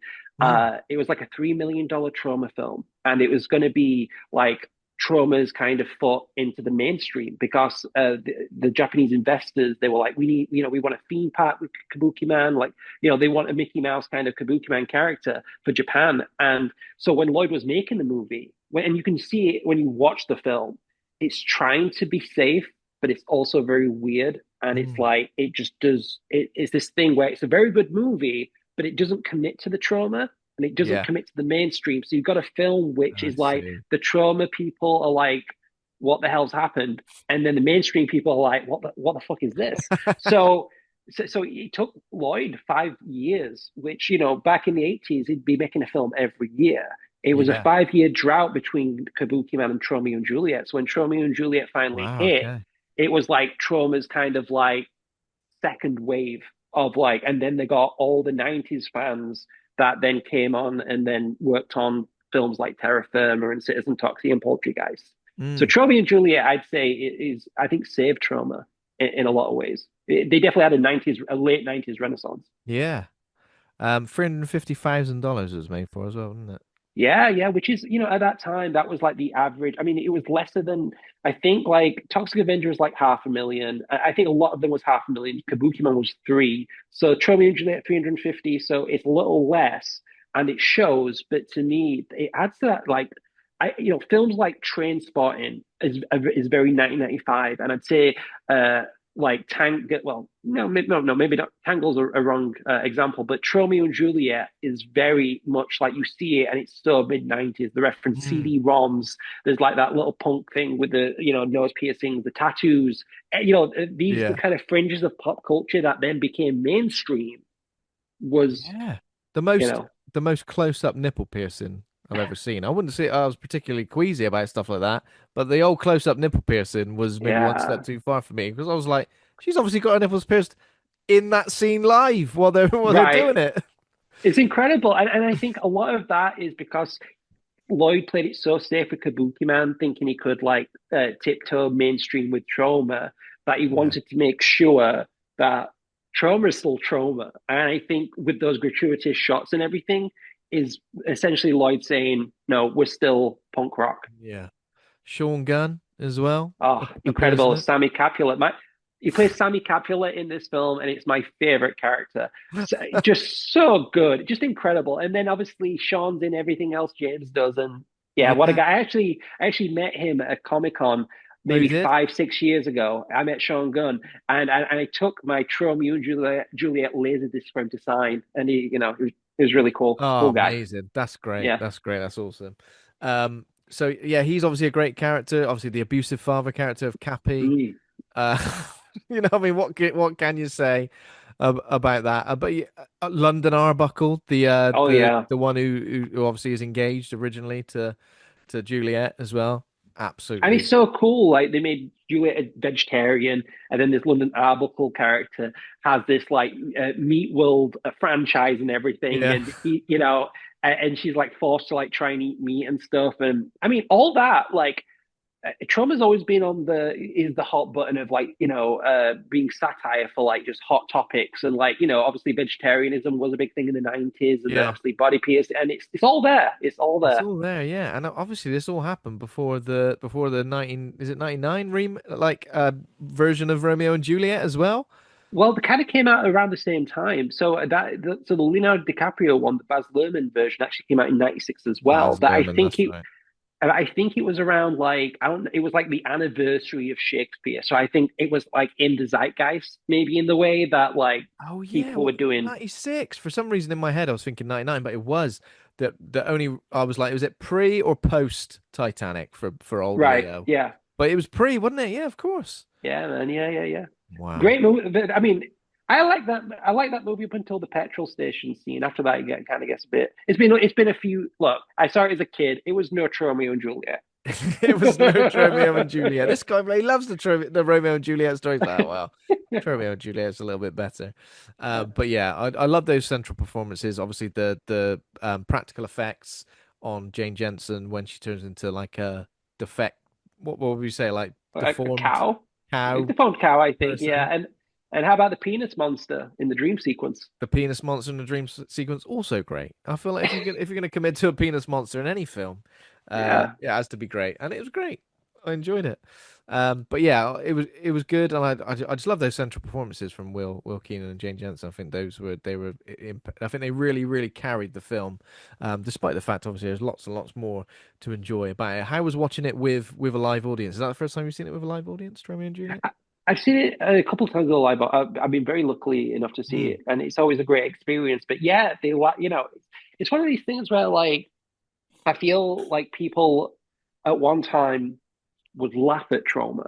That yeah. with this audience, they laughed with trauma, and it's a total like different audience then. Because I think this happens to a lot of like juvenile comedies and stuff. You either laugh at it or you laugh with it, and I think it's maybe. But the audience loved it. They got all the references and everything. Everyone really reacted to the Swansea line. It was great. I mean, you tell me, what do you think? How did you The Swansea line. So got a big pop?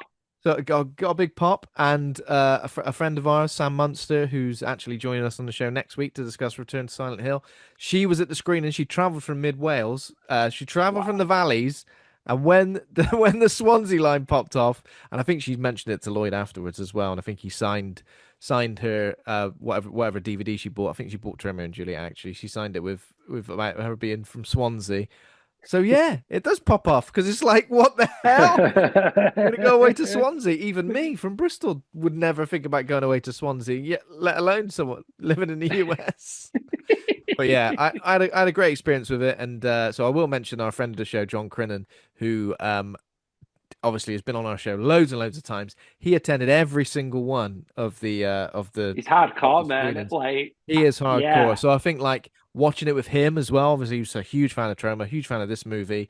Was great as well because I think he enjoyed like seeing my reactions to everything as well. But yeah, I had a great time, and yeah, he's hardcore. He literally it was like following his favorite band around around the dude, UK, wasn't it? Like John's the best. Always puts a smile on my face, that guy, and he's really supported me. He's been to eating his Campbell screenings, and he really supports Refuse films. So John's one of the good ones. he's definitely one of the good ones, absolutely, and he's working on films of his own as well. So really Yep. excited to see where another trauma inspired filmmaker what he comes out with as well. So that's great. Okay, so we talk a little about Poultrygeist. I guess we're kind of working backwards in terms of the order they screened. Um, Yeah, that works. so we can do that. So Poultrygeist Night of the Chicken Dead is 2006, black comedy musical horror film. Yeah. Yes. So what's your relationship with this one? So this was also illegally downloaded. This was like so. So I think this. I don't know what it was in 2006. I don't think it was Pirate Bay. Maybe it was before that. Anyway, it was the downloading, and my friend Was it downloaded LimeWire? it. Was it LimeWire? Was it? LimeWire. It would have been Lime or Yeah. Kazaa. LimeWire Kazaa. Oh my So God, okay, Kazaa. yeah, man, Jesus. dude. So That so takes me back. um so they filmed Poltergeist in 2005, and then 2006 they had to edit. And what Lloyd would do is for a lot of his movies, even on VHS, he would put like it'd be like Poultrygeist bootleg, and then it'll say for bootlegging purposes only on there. And he'd give them to fans at conventions. And obviously, in the mid 2000s, you had high speed internet, home people had home broadband. So obviously, someone ripped it, and so they burnt it for me, and I watched it in my bedroom with them, and it just blew me away. I mean, I love musicals. I grew up with musicals, so I love musicals.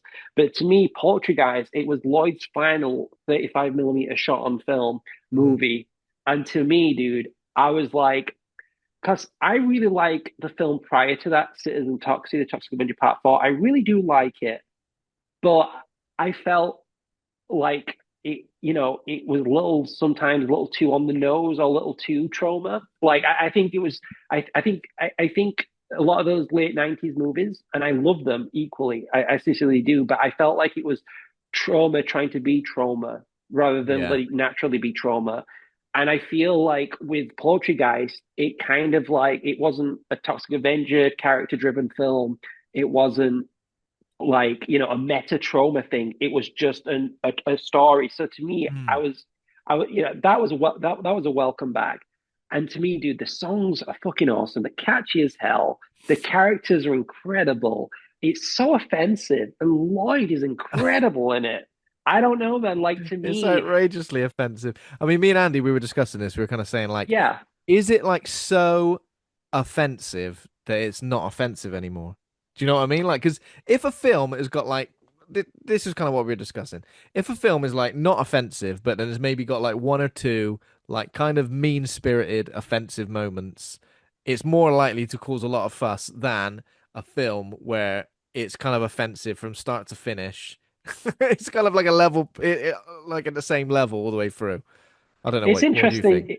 I don't know, man. It's interesting because, like, you'd think, like, with the amount of offensive humor, the audience would be desensitized with it and stuff. And I kind of adopted that with Eating Miss Campbell. But man, there were so many British podcasts that did not like Eating Miss Campbell and were like saying, like, oh, it's offensive for the, and it's like they didn't understand that, like, I was making fun of the idea of it being offensive. Like, I'm not condoning any of these awful atrocities that I'm lampooning. I'm actually Yeah. like, and to me, it's like why is there a disconnect? Like it's like this was purposely crafted like that. So I Mm. don't know. Like to me, Poultrygeist rewatching it, I was like, yeah, this is like really like listening, watching Poultrygeist with like 2025 ears or 2026 ears.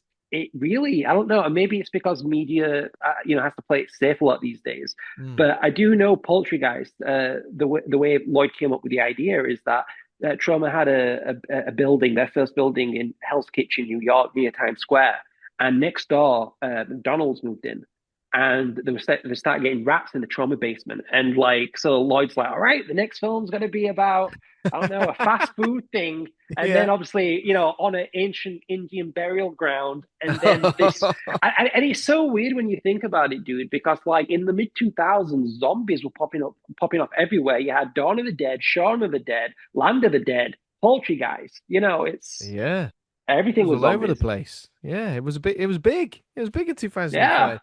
2005. Yeah, I mean, just to briefly go back to like the offensive nature of things. I know what you mean. Like sometimes things are like overtly offensive in order to they're almost like sending up the actual thing Yes. that they're actually really taking the piss out of. And I always use I always use the same example when people don't understand something like Tropic Thunder, for example. They Right. completely Yeah. misunderstand it. They go, "That's offensive because of that," and I'm like, "Yeah, I get it." But the joke isn't that. The joke is the actor who's willing to do that. Yes. That's the joke. So if you're misunderstanding it, when people are going, oh, white chicks is allowed to do it, but it's just like, yeah, but it's taking expectations of what is offensive and completely subverting them, rather than going, we're punching down, rather than going, this person's just in blackface and it's awful. It's like Right, exactly. that's not the It's joke, is it? no, it's about context. And also like to me, it's like I feel like I know when something's mean spirited and it's trying to push an agenda. And that Yeah. can sometimes turn, like whatever. But at the same time, dude, it's like I just think anything goes with comedy personally. I really Mm. do, in some ways. And I grew up watching Freddy Got Fingered all the time as a kid. So that was like to me like peak edgelord material. And I feel like an overgrown edgelord making my films anyway at times. But the whole idea is that it's ridiculous. And I think like when a film works on like a hyper reality like Poultrygeist, you can't take it seriously. And if you do, then you need to have a word with yourself in the mirror. Yeah, yeah, yeah, you do. And of course, I guess our generation, like the things we grew up with, Freddy Got Fingered, South Park, Yes. I guess watching everything on Bravo, Yeah. WWF Eurotrash. Attitude. Yeah, yeah. Yeah, yeah, yeah. Attitude Attitude. Era. Yeah, You know. Attitude Era. When Mae Young gave birth to a hand. There we go. Old ladies getting power bombed. Yeah, dude. But Dudley Boys. Dudley boys. It's like there's a like the disconnect you sort of say is like I'm not going to go out and start doing that to old ladies, but I Right. understand. So I understand it's wrong. But yeah, it was just like it was like an anything goes over the top, ridiculous era, wasn't it? And I don't believe now when a lot of people say, "Oh, I can't joke about anything these days." It's like no, but I think now just a little bit more context is needed. Yes, Just because I agree. there are a lot of people out there who will try and sort of frame their bigotry and stuff as comedy simply because they go, "You can't joke about anything these days. It's just a joke. I am a bigot, but this is just a joke." So yeah. Right, exactly. Yeah, I think there's like, there's the mean-spirited nature when you are punching down, and then you've got this other kind of juvenile nature where, I like to think of me punching myself in the face in a way, because Yeah, you yeah, kind of yeah. like, you're making fun of this whole thing. And it's like, I think just people take life too seriously sometimes. Yeah, no, I agree. And yeah, this you can't take this film seriously. No, It is absolutely ridiculous. There are some I great mean, song and dance numbers. dude, just say the title again. Say the full title of this movie. Yeah, okay. Poultrygeist, Night of the Chicken Dead. I mean, it's got some great uh, it's got some great effects as well. Yes. Absolutely. I can't believe we've got a character called Hummus. Yeah, dude. Yeah, I mean, exactly. I mean, do you know what I mean? Uh, Like that is absolutely yeah. outrageous. But I guess like completely subverts that as well, like with the way the character behaves and things and the way that character evolves. Evolves. Exactly. That's the thing. Yeah. It's like you're judging this film all through, but really that's a mirror on you because of no Yeah. spoilers, but exactly. Um, but yeah, man, like Poultrygeist, you mentioned the special effects. The special effects were done by a guy called Tom Devlin, and he actually has his own like Las Vegas monster museum now, and he's Oh worked on a lot wow. of films, and he's got Poultrygeist props in there. He's worked on some of the Puppet Master sequels. So if anyone's going to Las Vegas, check out Tom Devlin's Monster Museum. It's great. I was in Vegas just at the tail end of 2020. Well, I'm trying to remember now. 2024, and we did like loads of horror tours and stuff like that. How did I not You know this? missed out. I Oh didn't no, go there. man. We went to loads of places like this. We went to like the Sugarmint Gallery with all Yeah, the Michael Myers stuff. yeah, yeah, Um, yeah. I went yeah, there. we That's went to. great. Yeah, You been there as well? yeah, dude. Awesome, right? Awesome. How did I not know this existed? I feel like I'm just gonna blame the websites we went on for best horror tour stuff. What were you doing in We're Vegas? gonna have to go back. Did you see it? Did you go to that When We Were Young music festival in Vegas I or? arrived mere days after the when Oh. were you on music. Did you go to that? No, I was at Sick New World, the new metal one earlier in Oh the year. yeah. Oh But you know dude. what's really cool, dude? I went with Trent Hager, who's the lead star of Terra Firma. Oh my God. Me and him are No like way. good buds. Yeah, Oh dude. man. That's amazing. Who was at Sick New World? Was that the year when it was like Deftones and System of a Down and No, no, so System of a Down was there the year we went, but Slipknot was there and Murder Dolls and Static X yeah. and Kitty. Dude, it was great. It was awesome. I went out there to get married. We went and got married Oh, in Vegas, congrats. which was awesome. Thank you, man. Yeah. But we literally arrived days after, and we did try and initially we tried to do like a little bit of a crossover because it would have been the emo one, wouldn't it, when we were Yeah, young. dude. We tried, but I think just based on so many things, we just couldn't get it to line up. So it was a little bit frustrating when we got out there and we saw people like Sure. in t-shirts and stuff like that. But yeah, we went to like the is it Zach Bagan's Haunted Museum. We went All to right. Yeah. Yeah. um the sugar obviously the Sugarmint Gallery. There was another big one I can't remember, but they had loads of cool stuff. They had like a recreation of the burning scene with Yeah.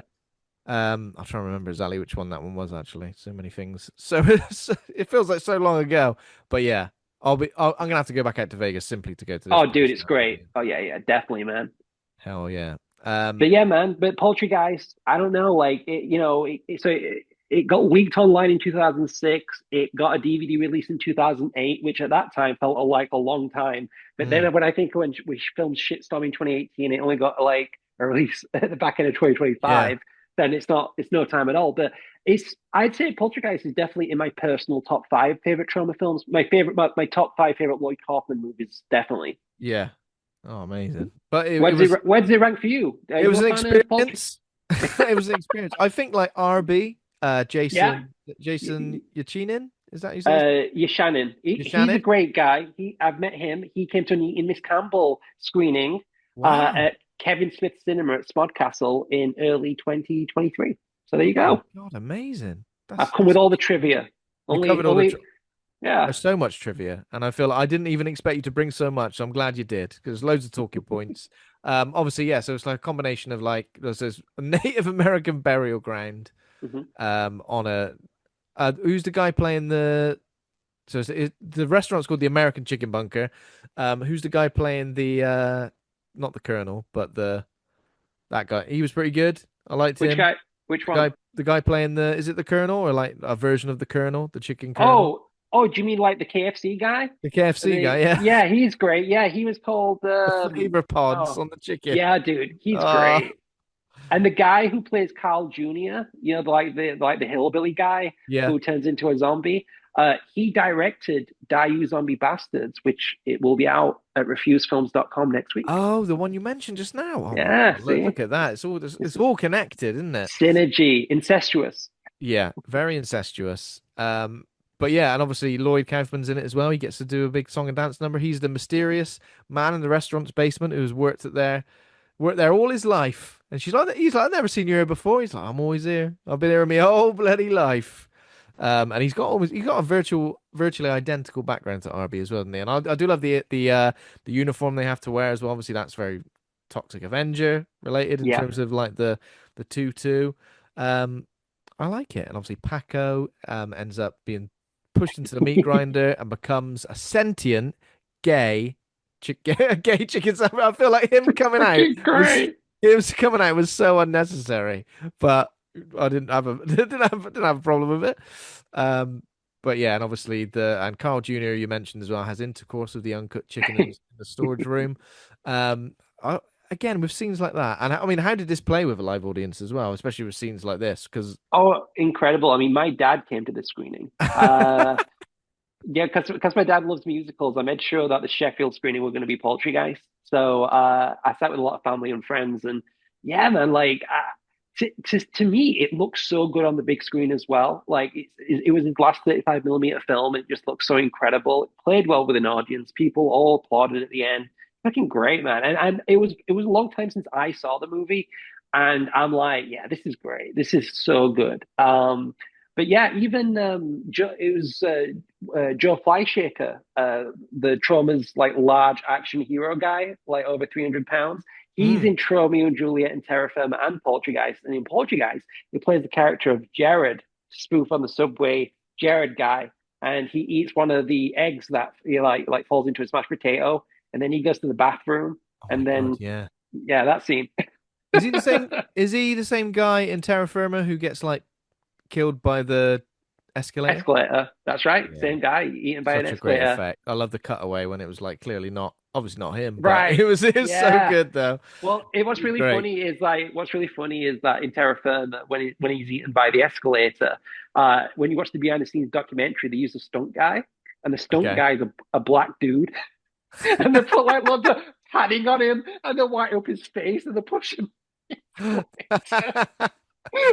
Oh, it's funny. How was your day at work, honey? Well, you never guess what. Uh, I just don't know if this stunt business is for me, you know. And then obviously Uh, when we get the zombie chickens as well, like obviously great effects. Something about like yeah. a beaked like anthropomorphic I can't say that word creature is really terrifying. Oh, totally, man. You know, it's funny because Lloyd after the film was telling me like he couldn't believe he put so many gory set pieces in. Like there's so much like red blood spraying this way, Mm. green blood spraying that way, and it's like this montage of zombie carnage in the movie. And Lloyd's like, it just keeps going on, and it does, you know. Yeah. But it's so good because it's like they didn't cut out any gore set piece. If they filmed it, it's in there. It's in the movie. Talking about Yeah. hummus as well, there is a moment where hummus explodes and then just randomly comes back. And then they say, "Didn't you just die a second ago?" And she's like, "Yeah, don't worry about that." No time to explain. No time to explain. Oh, yeah. I mean, it is absolutely outrageous. Probably, like, I would say probably the most would you say the most outrageous of the three You that we're know, discussing today? it's interesting because I feel terra firma is very out there. Yeah. Like personally, like there's a lot in terra firma, like the life affirming rape scene that he likes, you know, Yeah. Oh my God. and then you got the Hermaphrodite stuff. yeah, and the perverted guy with the ventriloquist dummy that was like trying to the woman that doesn't the period stains. Yeah, it's a really out there film, terra firma. Now you've mentioned it, I think maybe because Poultrygeist is the most fresh in my mind that I was thinking it's the Yeah. most outrageous one. But yeah, it is absolutely outrageous, and yeah, it's So great. here's your Hmm. question, dude. What's your favorite song in Poultrygeist? I think the main song, isn't it? The one where it's like talking about The fast food love the song fast or food the love song, the fast yeah, food that's love a song, the one that plays over the end credits as well. The yeah, reprise of that that's song right. That's a is great, beautiful isn't it? reprise, by the way. It's a beautiful It reprise. is a beautiful Yeah, reprise. Yeah, yeah. it's a great song. And what's the song that he sings with Lloyd? Oh, fuck. That's also good. I Yeah. like that. I like the way they're kind of singing about their sort of like shared everything they got in common. I like the air guitar stuff.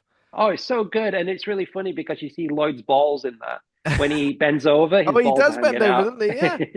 Yeah. There we go. I knew I recognized him somewhere. See But all yeah, the when the soundtrack was released, there was like a karaoke like that's version right. karaoke track as well, like karaoke. I see here special edition. Omitting the karaoke disc. Apparently, it was also released. I'm hitting you with the trivia, like you don't know these things, mate. Hey. But still, I don't know if you do this, but yeah, is that the soundtrack album? Is that something you own? I own that. Yes, I own that. Yes, it also came when the 2008 DVD came out. It was like a three disc, and one of the extra discs was also the soundtrack. Yeah. So there Oh you my God, go. it's got the dwarves on the soundtrack. Yeah, dude, that does it? Poltergeist? That Poltergeist has said the soundtrack album's got the dwarves on the that's soundtrack. crazy. I had no idea. Yeah. That's trivia to me. That's I trivia to I me. was in a metal band in Bristol from like Yeah. 2010 to 2016, and we supported the Dwarves, but it was like No it way. was it was such a like we shouldn't have been on that show. Do you know what I mean? It was just so random. So It was great, obviously. It was yeah. awesome, but it was one of the first times I shaved my head as well. So like I used to have quite long hair. Um, Right. I've gone completely bald naturally, but it's one of the first times I was like committed to it, and I did it, and I felt so out of place. Not just because we were like this sort of like screamy metalcore band on a dwarf show, which is fine, yeah. Yeah, I yeah. just shaved my head as well, so I just didn't know what to do with myself. I just felt really like I mean, dude, look, Stone Cold Steve Austin shaved his head. I mean, it did wonders for his fucking it career. did fucking wonders for his career. I'm probably similar because I had like Yeah. blonde hair that was Right. like so fine that it was Right. like it was like smoke basically. So yeah, maybe me and Stone Cold have got similarities in that. But I thought Hell I'd drop yeah. that in there because I don't think I've ever talked about the dwarves on this podcast before. So that's pretty cool that they're on the That is soundtrack. cool. Yeah. But yeah, it was great just to see the dwarves as well for the first time. It was on a Bristol venue called the Feckler as well, which is like a Right. which is like a Okay. bo- which is like a boat. Was So it like many people? Was it yeah, like yeah, yeah. a It big was show? Yeah. yeah, it was random. Like we were just chatting to all the guys like on the merch table like, afterwards and stuff, and it was like a real like crazy experience. Really, it was just one of Yeah. those where Surreal. surreal. Yeah, you'd find that though a lot of times. Some really cool bands like just rolled through Bristol randomly, and this was one of them. Hey, man, it was my first time in Bristol, and I had a great time at the Cube Macroplex. Oh, you did? That was your first time? The My Cube, first time in Bristol. the Cube is awesome, man. I do really Oh, like the Cube. totally. Yeah, I've Really been good to, venue. yeah, absolutely. I've been to Sheffield, but not for a while now. But Oh, yeah. yeah. For gigs or for I think I went for. I've been for gigs, but I've also been for friend stuff. just like hanging out with some friends. I Yeah, think who just like lived in Sheffield. I think I have seen Brim Horizon in Sheffield. I think that's the only Sheffield band that I've seen. Early no, days, yeah, man. like when they were first getting going. So that was an experience, definitely. Um, yeah, man. So Poultrygeist. Let's talk a little bit about Terra Firma as well. So this is 1998 comedy horror film. This has got obviously a lot of the meta elements is because it's about a New York low budget film crew. As somebody who's worked on a Troma film set, Hmm. how much of this, how similar is it, would you say, to real life? What It's percent? quite. I mean, it's probably like 60, 70. It is up there. Seriously. Like you've got so many characters that join. I've got this thing I always say, I think trauma brings together just the best weirdos. Like we all seem to find each other eventually, like kind of thing. And I'd say Terra Firma is pretty accurate. In fact, it was the movie is based on Lloyd's Kaufman's first autobiography, which was co-written by James Gunn, called All I Need to Know About Filmmaking I Learned from the Toxic Avenger, which is an excellent book. Yeah. And essentially, that book is like trauma starting out, and Lloyd talked about what happened on film sets, and don't serve coffee in these big cups. Got to be small cups because if it's big cups, everyone's going to get burned, and you're going to waste so much coffee. All this pedantic nature, which adds to the energy of making a trauma movie. So it was based on that book, and I remember watching this film on Channel 4. So in late '99, early 2000s, Channel 4 signed like a two-season deal to produce Troma's Edge TV. And this was part Oh, of like wow. Channel 4's like late block. So it was like after midnight. And, Terra Firma just got shot, and the year after it was on Channel 4 as like a kind of like a world premiere. And Wow. I Amazing. was really, yeah, I was really shocked because I was really excited about this movie called Terra Firma because I'd be always on Troma.com in the late 90s on the internet. And I couldn't believe they showed it uncut because that I honestly believe it is probably the most.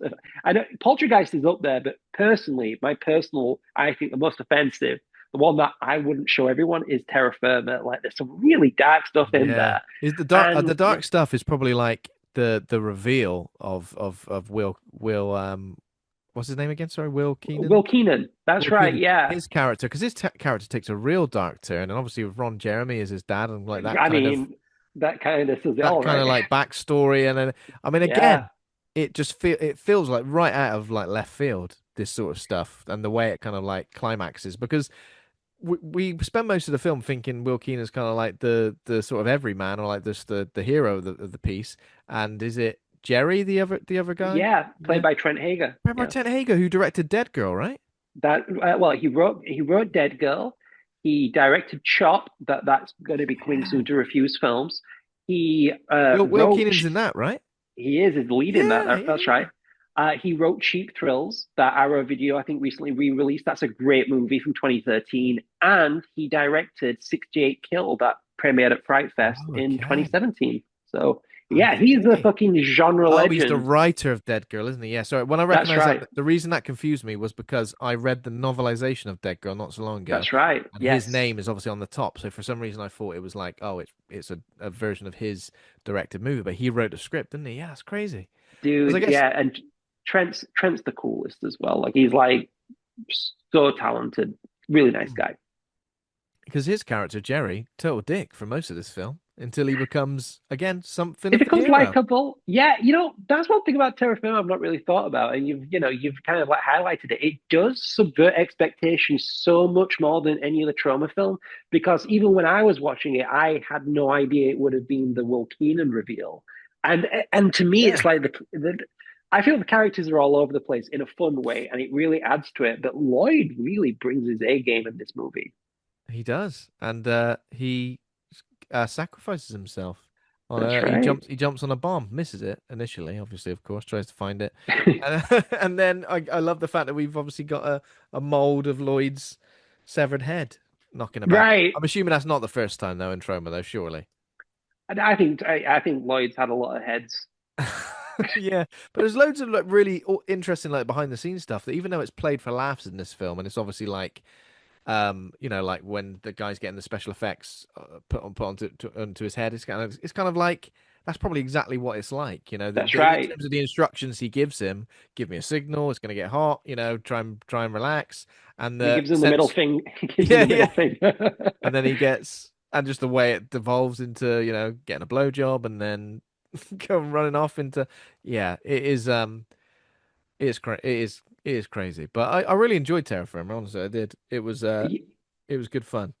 It's yeah, it's great. And you know what? Like on every Lloyd Kaufman trauma set, the rules, because in Terra Firma, they make joke that it's the three rules of production. Number Yeah. one, safety to humans. Number two, safety to people's property. And three, in very small writing, make a good movie. Yeah.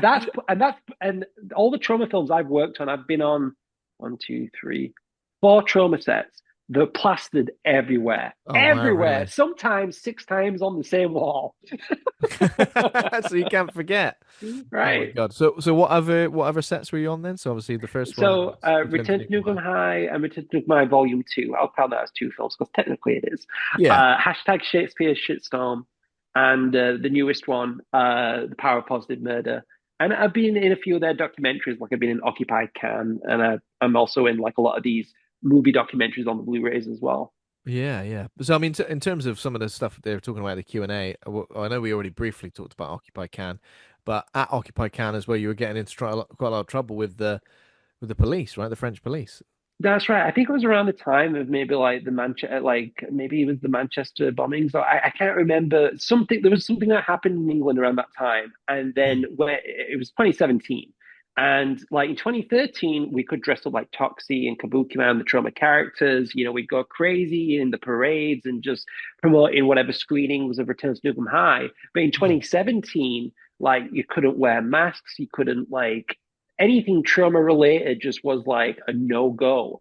Hmm. So everyone ended up like either wearing the t-shirts inside out or they'd like put the trauma stickers on them and like they'd dress naked in the streets and just cover themselves with trauma stickers.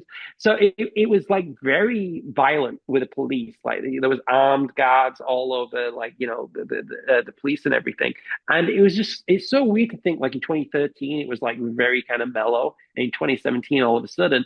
But there was a contradiction because there was a guy in a Pirates of the Caribbean Jack Sparrow costume. There was like other Oh costume yeah. characters. So there was definitely there was They had something going like on there. obviously they had like fake guns and swords and stuff, obviously. Right, swords, right, Yeah. exactly. But that's But fine. That's fine. But Toxie with a mop and Kabuki Man with chopsticks. Oh no! How dare you? how dare you? That's crazy, isn't it? Yeah. Yeah, I man. guess the power of Disney, isn't it? There we There go. you go, man. They got all the money. They got They got all the all the money. money. Leave bloody Jack Sparrow alone. He's done nothing wrong. He's innocent in all of this. Um, but yeah, obviously, again, great effects in Terra Firma, and the film that they're making is a Toxic Avenger movie, isn't it? In the film That's within the right. film. And then the movie after that they actually made was Citizen Toxic, the Toxic Avenger Part 4, which was written by Trent Hager. Oh And my he also God. stars in that film too, so very incestuous. I did But enjoy so I've not seen Citizen Toxic Avenger 4. I did enjoy watching the trailer for it though at the Cube screening of Tromeo and Juliet, in particular when there were baby Toxies in the womb already with a mop. I enjoyed that. of course, I mean, it makes perfect sense, right? That probably gave me the biggest laugh post pre Tromeo and Juliet. I enjoyed that. That was good fun. But yeah, again, like Will Keenan's great. Is Alice Latourelle as Jennifer? Yeah, She's good in it. she's great. Again, a very varied. What I like about these performances in the films we've mentioned so far, very varied. They start out off in one way, like she's quite mild-mannered, quite quiet, quite shy, and as time goes on, she sort of like comes out of her shell a little bit more, not just in terms of like her role on the film set, but also in terms of her sexuality and her attraction to Will as well. It's really interesting. It is, yeah. It's interesting because, like, I think when people look at a trauma film, I think people have this idea of, oh, it looks like you're all having a fun time. But really, a trauma film is very serious. Like, we want to meet schedule, we want to make the best film we can. And even with the scripts, like you just said, like all these characters have these arcs. They have the 180 Mm. arc, it's the hero's journey. So it's like all the technique and everything goes into trauma scripts, but it's it's trauma, the art form that Lloyd brings to it. That's his kind of like I don't know, his own And style, I guess. you don't get that with like some really high budget films, you know. You really don't get that. Obviously, the attention goes into massive action set pieces or sort of like huge other huge scenes, and sometimes like characters don't get that sort of like character arc where they're just like left at the wayside, or you're like, wait, what happened with this subplot? You know, that this was happening halfway through the film, and then we've just left it. It's just gone. It's on the cutting room floor. Um, is it similar in terms of like script revisions in this film? I, the way it's I portrayed. mean that's really funny because like what's really funny about that is on the making of Citizen Toxie, there's a part where there's like this young girl who's going to be the script supervisor, and there's all these pages, and like she doesn't understand what the colors mean or anything. So it's like when you see Terra Firma, you see the making of Citizen Toxie called Apocalypse Soon. It's my favorite documentary of theirs. It's just Yeah. funny how like art imitates life or life imitates art, you know? What is it like? I mean, I guess we were talking about your films now, but what is it like being a writer and a director on set? Do you feel like those revisions come a lot easier when you're directing as well, or do you feel like that's more difficult to do? No, I think it's easy because it's like when you write a director, you're essentially like kind of playing God in a way. So there's times on set where I've had to like rewrite scenes and stuff. Like a location fell through, so I'm like, okay, so how did they get to this to this? Okay, we're going to set up and shoot in an hour. I better scribble something down, talk to the actors, and say, all right, you say that, and then I can. Because really, when you are directing a movie, you're kind of seeing the edit in your head as well. So that's when you're like, okay, I need a master shot here, a low angle, but I need a shot of me picking up this cannon stuff, you know. So it, Yeah. it's it is kind of like playing God, and I think that's what I love about independent films and low budget movies, micro budget films even, is that when there's less money to play with, you can be as creative as you want. When people give you millions of dollars, then it becomes a movie by committee in a way because Yeah. every producer has, and plus the whole goal is it is film business. You got the art, you got the business, but some people get into it for the business. I get Yeah. in for it for the art. You know, it's a balance, man. You know. I guess that's kind of it's kind of obviously going back to something we've already mentioned. It is kind of crazy that James Gunn has managed to keep his DNA like in those films, Yes. despite the Yeah. these are like the biggest of big budget films, like superhero properties where like you can just imagine what it must be like Oh, behind the scenes. completely, man. Yeah, it's crazy. I mean, I think I read somewhere where it was, did Edgar Wright, was he going to direct Ant-Man or was He that was someone else? he was going to direct that man, yeah, And he then there was. was like some friction with the studio or Yeah. something, and It's like he if you was, hire someone like Edgar Wright, you're kind of like hiring him for his voice and his style and his and then to suddenly just go, well, actually, we just want this kind of like, I don't know. Is that something yeah. you think you would ever be in? What would you do if you were in a similar in a similar position, like a real major studio movie or a major studio property? Is there anything that you would like to direct? That's kind of like two questions in one there. Sorry, Liam. So yeah, I mean, like, I think it's one thing, isn't it? Like, you can be a director for hire, which is like, okay, I'm going to pay you this amount of money, Mm. and you need to deliver this film exactly as we say. And it's like, yes, Yeah, sir, yes, sir. So, like, yeah, I mean, totally. I mean, if the money is right, yeah, I'll sell out if that's the question. But but at the same yeah, time, like, there's and it sounds artsy fartsy to say, and I don't like, I fucking hate pretentious filmmakers and bullshit. I feel like if I think more independent filmmakers should be supporting other independent filmmakers and not just fucking self-promoting themselves. Because the way I look at it is that you need to tell people that if you can do it, they can do it. Because when I yeah, used to go to Fright Fest, and I'd see these directors on stage, and I must have thought, oh, there must be all millionaires. Like I had no idea. Like everyone's like just a yeah, working fucking. But to me, there's like that kind of like they're on stage, you're there, and it's like to me, Lloyd is the guy that essentially for me has inspired a whole generation of filmmakers. Even mm, James Gunn used to watch Troma before he worked at Troma. So he's like, and it's one of these things where what I find really interesting, Ben, is that why does John Waters get his? And I'm a John Waters fan, by the way. But why does John Waters get his flowers whilst he's alive, but no one's acknowledging Lloyd? yeah, Because to me, they're both, great. I mean, trash cinema, both excel at yeah, it. yeah, yeah, But it just seems like one gets all the love and the other one doesn't. yeah.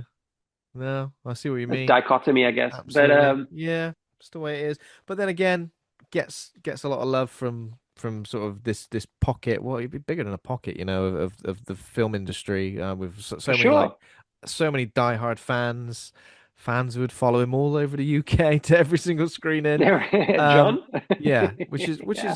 incredible, isn't it? Incredible to think Oh, about dude. what I mean, impact he's had on definitely. a generation of filmmakers as well.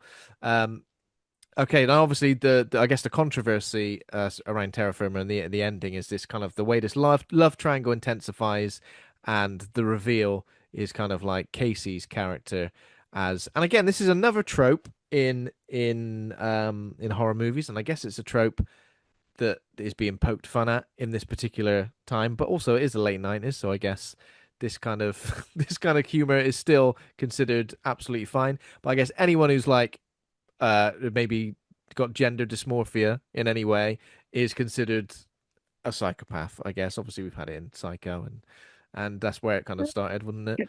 Kind of, but however, there is trans characters as part of the film crew in Terra Firma as well. You're right. So You're right. Yes, you know, and they're good people. of So course, yeah, absolutely. obviously, yeah, inclusive. Obviously, yeah, yeah. I think, yeah. The only thing I was pointing a finger at that is obviously it is a slight trope that maybe Oh, you might, doesn't quite exist anymore. Yeah, right? Do you mean like with sleepaway camp and stuff? And yeah, like, yeah. Something like that. Yeah, yeah, yeah. totally, man. Yeah, no, without a doubt. But I'm just about to say, if there was ever going to be a horror movie with a trans villain, the Yeah. greatest horror title would be Transgressive. There we go. There you go. You've got it. Yo, You've got it. Jason Blum, you got my number? Do you think they're going to do something similar? We mentioned Sleepaway Camp. Obviously, we're getting a remake of that as well. Do you think that they should commit to that element of the story, or do you Oh, think that? totally. No, yeah. I mean, I don't know if it's going to be a remake or sequel. I love all those Sleepaway Camp movies, even the sequels with Pamela Springsteen. I think they're incredible. Yeah. I don't know. I think Keenan from Keenan and Kel Yeah, you're right. producing, Yeah, I think right? he's what is he Is he directing or direct? writing? I don't know about I don't know. I directing. know he's involved. I think he's producing. Maybe I'm not too Must be sure. Maybe producing. he's I think right. he was Yeah, involved in like getting the rights to it, wasn't he? yeah, dude.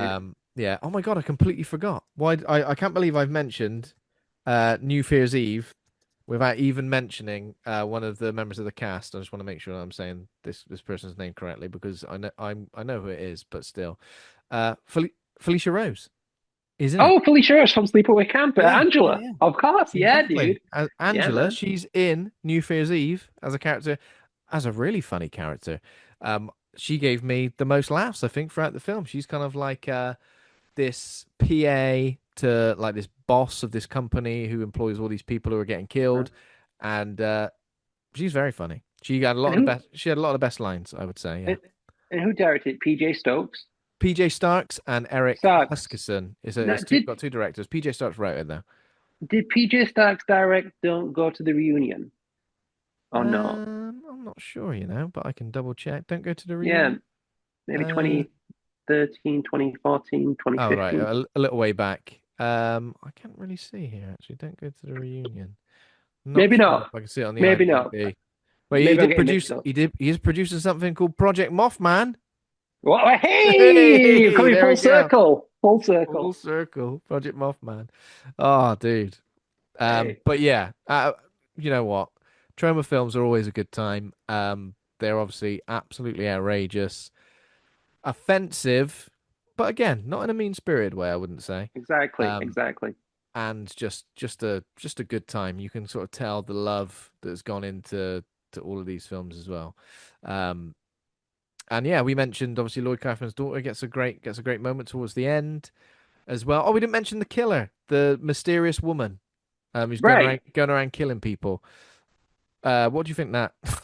How do you? I mean, some great kills. Obviously, she takes off I someone's. mean, the Toddster has got to be one Oh of my the, God, the the Toddster!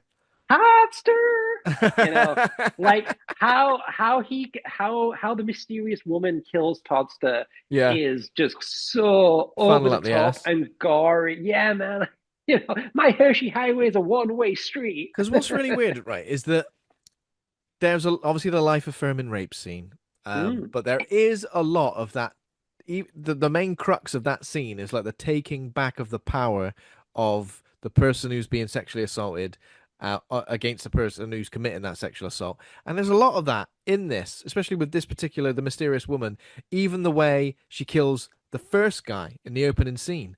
Like the things he is saying are almost like are like a sexual assault victim would say, "Get off of my body. That's my body part. Leave me alone." But seconds before was willing to like Hmm. basically touch her inappropriately or whatever. So it's almost like it is the most extreme version of of like taking the power back in terms of like sexual assault victims. And again, a lot of people will watch that and probably not even that wouldn't even cross their mind. But there's like loads of it. It's layered, man. I mean, I think that's why trauma films work so well, and why I keep coming back to them is that they're so multi, triple, quadruple layered, man. Like there's just so much going on. I think if you take trauma films for like the fart jokes and the blood and the gore and not understanding the satire that they're laying down, it's like I Yeah. think people are missing out the core elements, the fundamentals of a trauma movie. It's a satire, yeah. Yeah. That's the thing that makes it. I guess that's what makes it like stand the test of time as well, is Oh, because totally. yeah, the amount of films that are like that framed as comedies that kind of like, as we've mentioned already, punch down, but also films that like are very current and they kind of like they joke about trends and they joke about sort of like expectations of so many different things. Whereas something like this, like the core satire is the stuff that's so impactful, isn't it?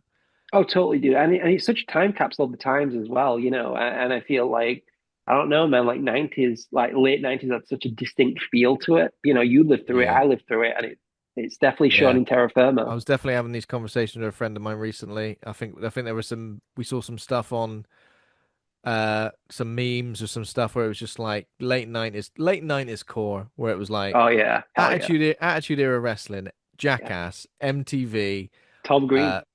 Tom Green, renting the most ridiculous movies, all this stuff.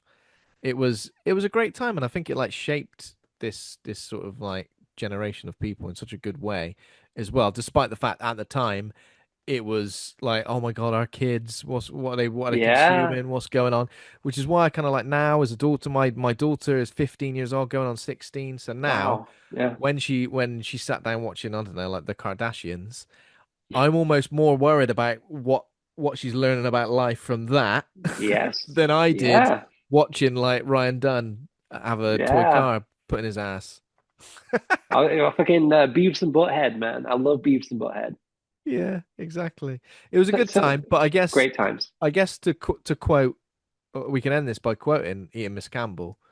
And what is the quote? It's cancer, man. Nostalgia is cancer, and it can be. Yeah. It really It can be. don't, dude. I sometimes lose myself in I ordered like back issues of Kerrang magazine the other week, just Oh looking at like no. what gigs were like happening in 2003 and stuff. Good Ah, times. I love that bit in the Crown magazine when it was like someone at a gig talking about the Yes, gig. I was one of those You guys were. on Oh one of my the God. issues, dude. Yeah, I went to a Finch gig and they asked me Oh, about it. dude, I love Finch, man. Me Oh yeah. too. What It Is to Burn is like such a masterpiece of an album. Hell yes.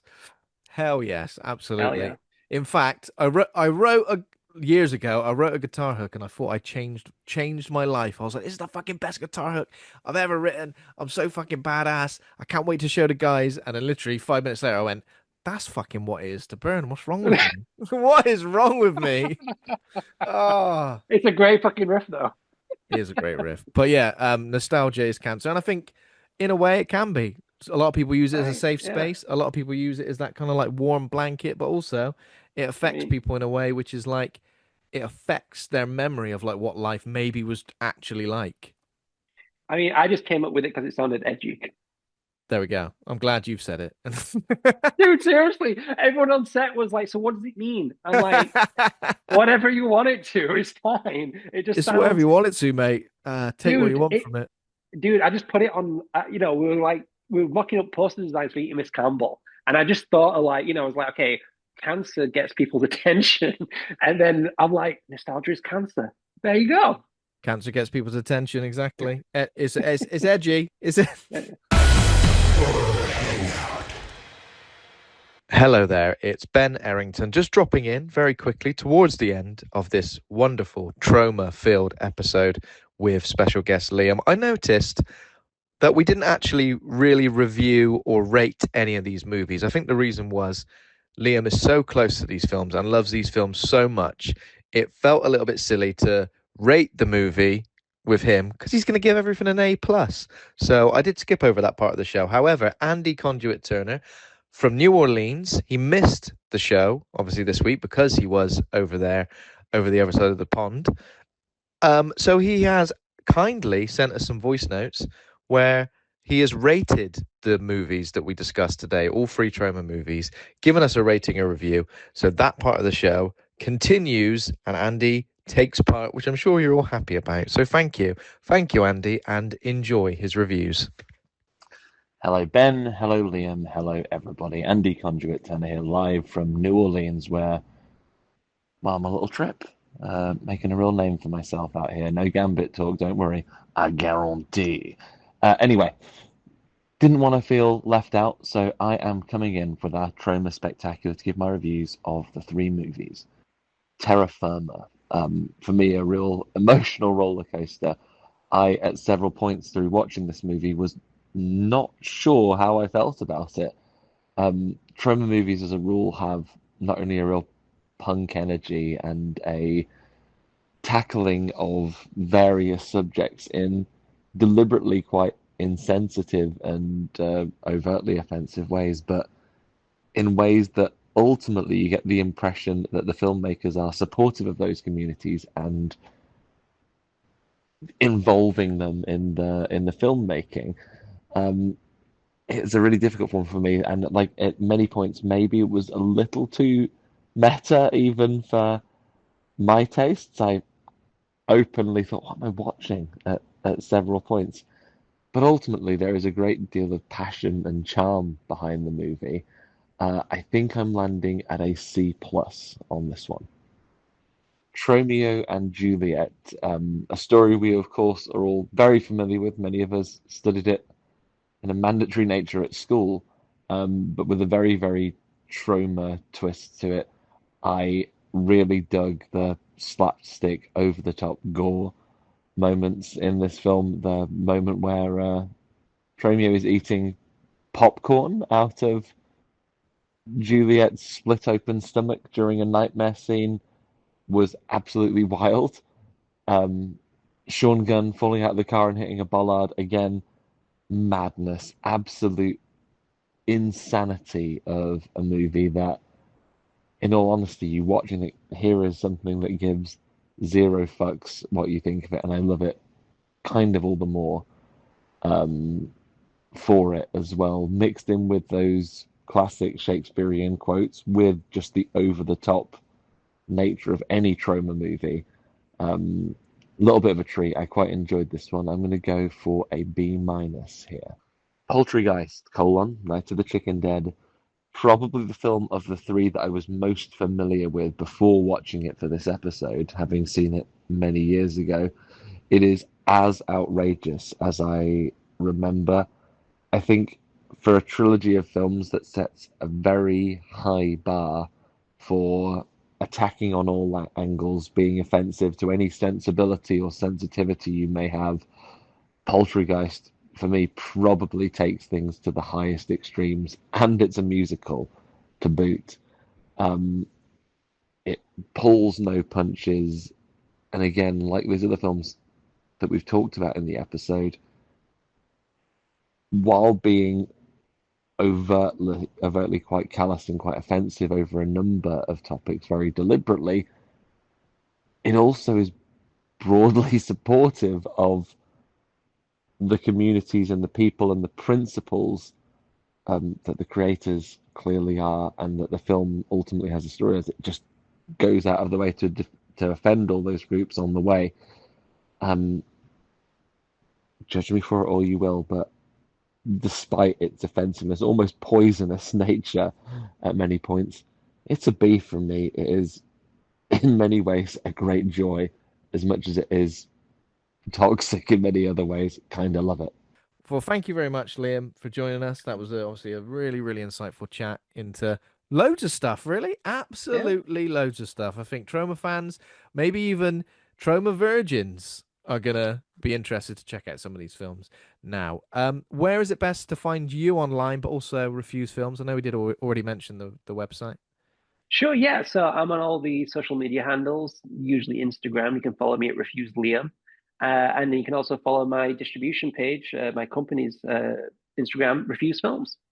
Amazing. Absolutely. We'll put all of those links in the show notes, and we've been regularly sharing posts as well, so we're going to keep doing that when you've got things on sale and new releases and everything like that, because we're just as interested as well. So awesome stuff. Thanks everybody for listening.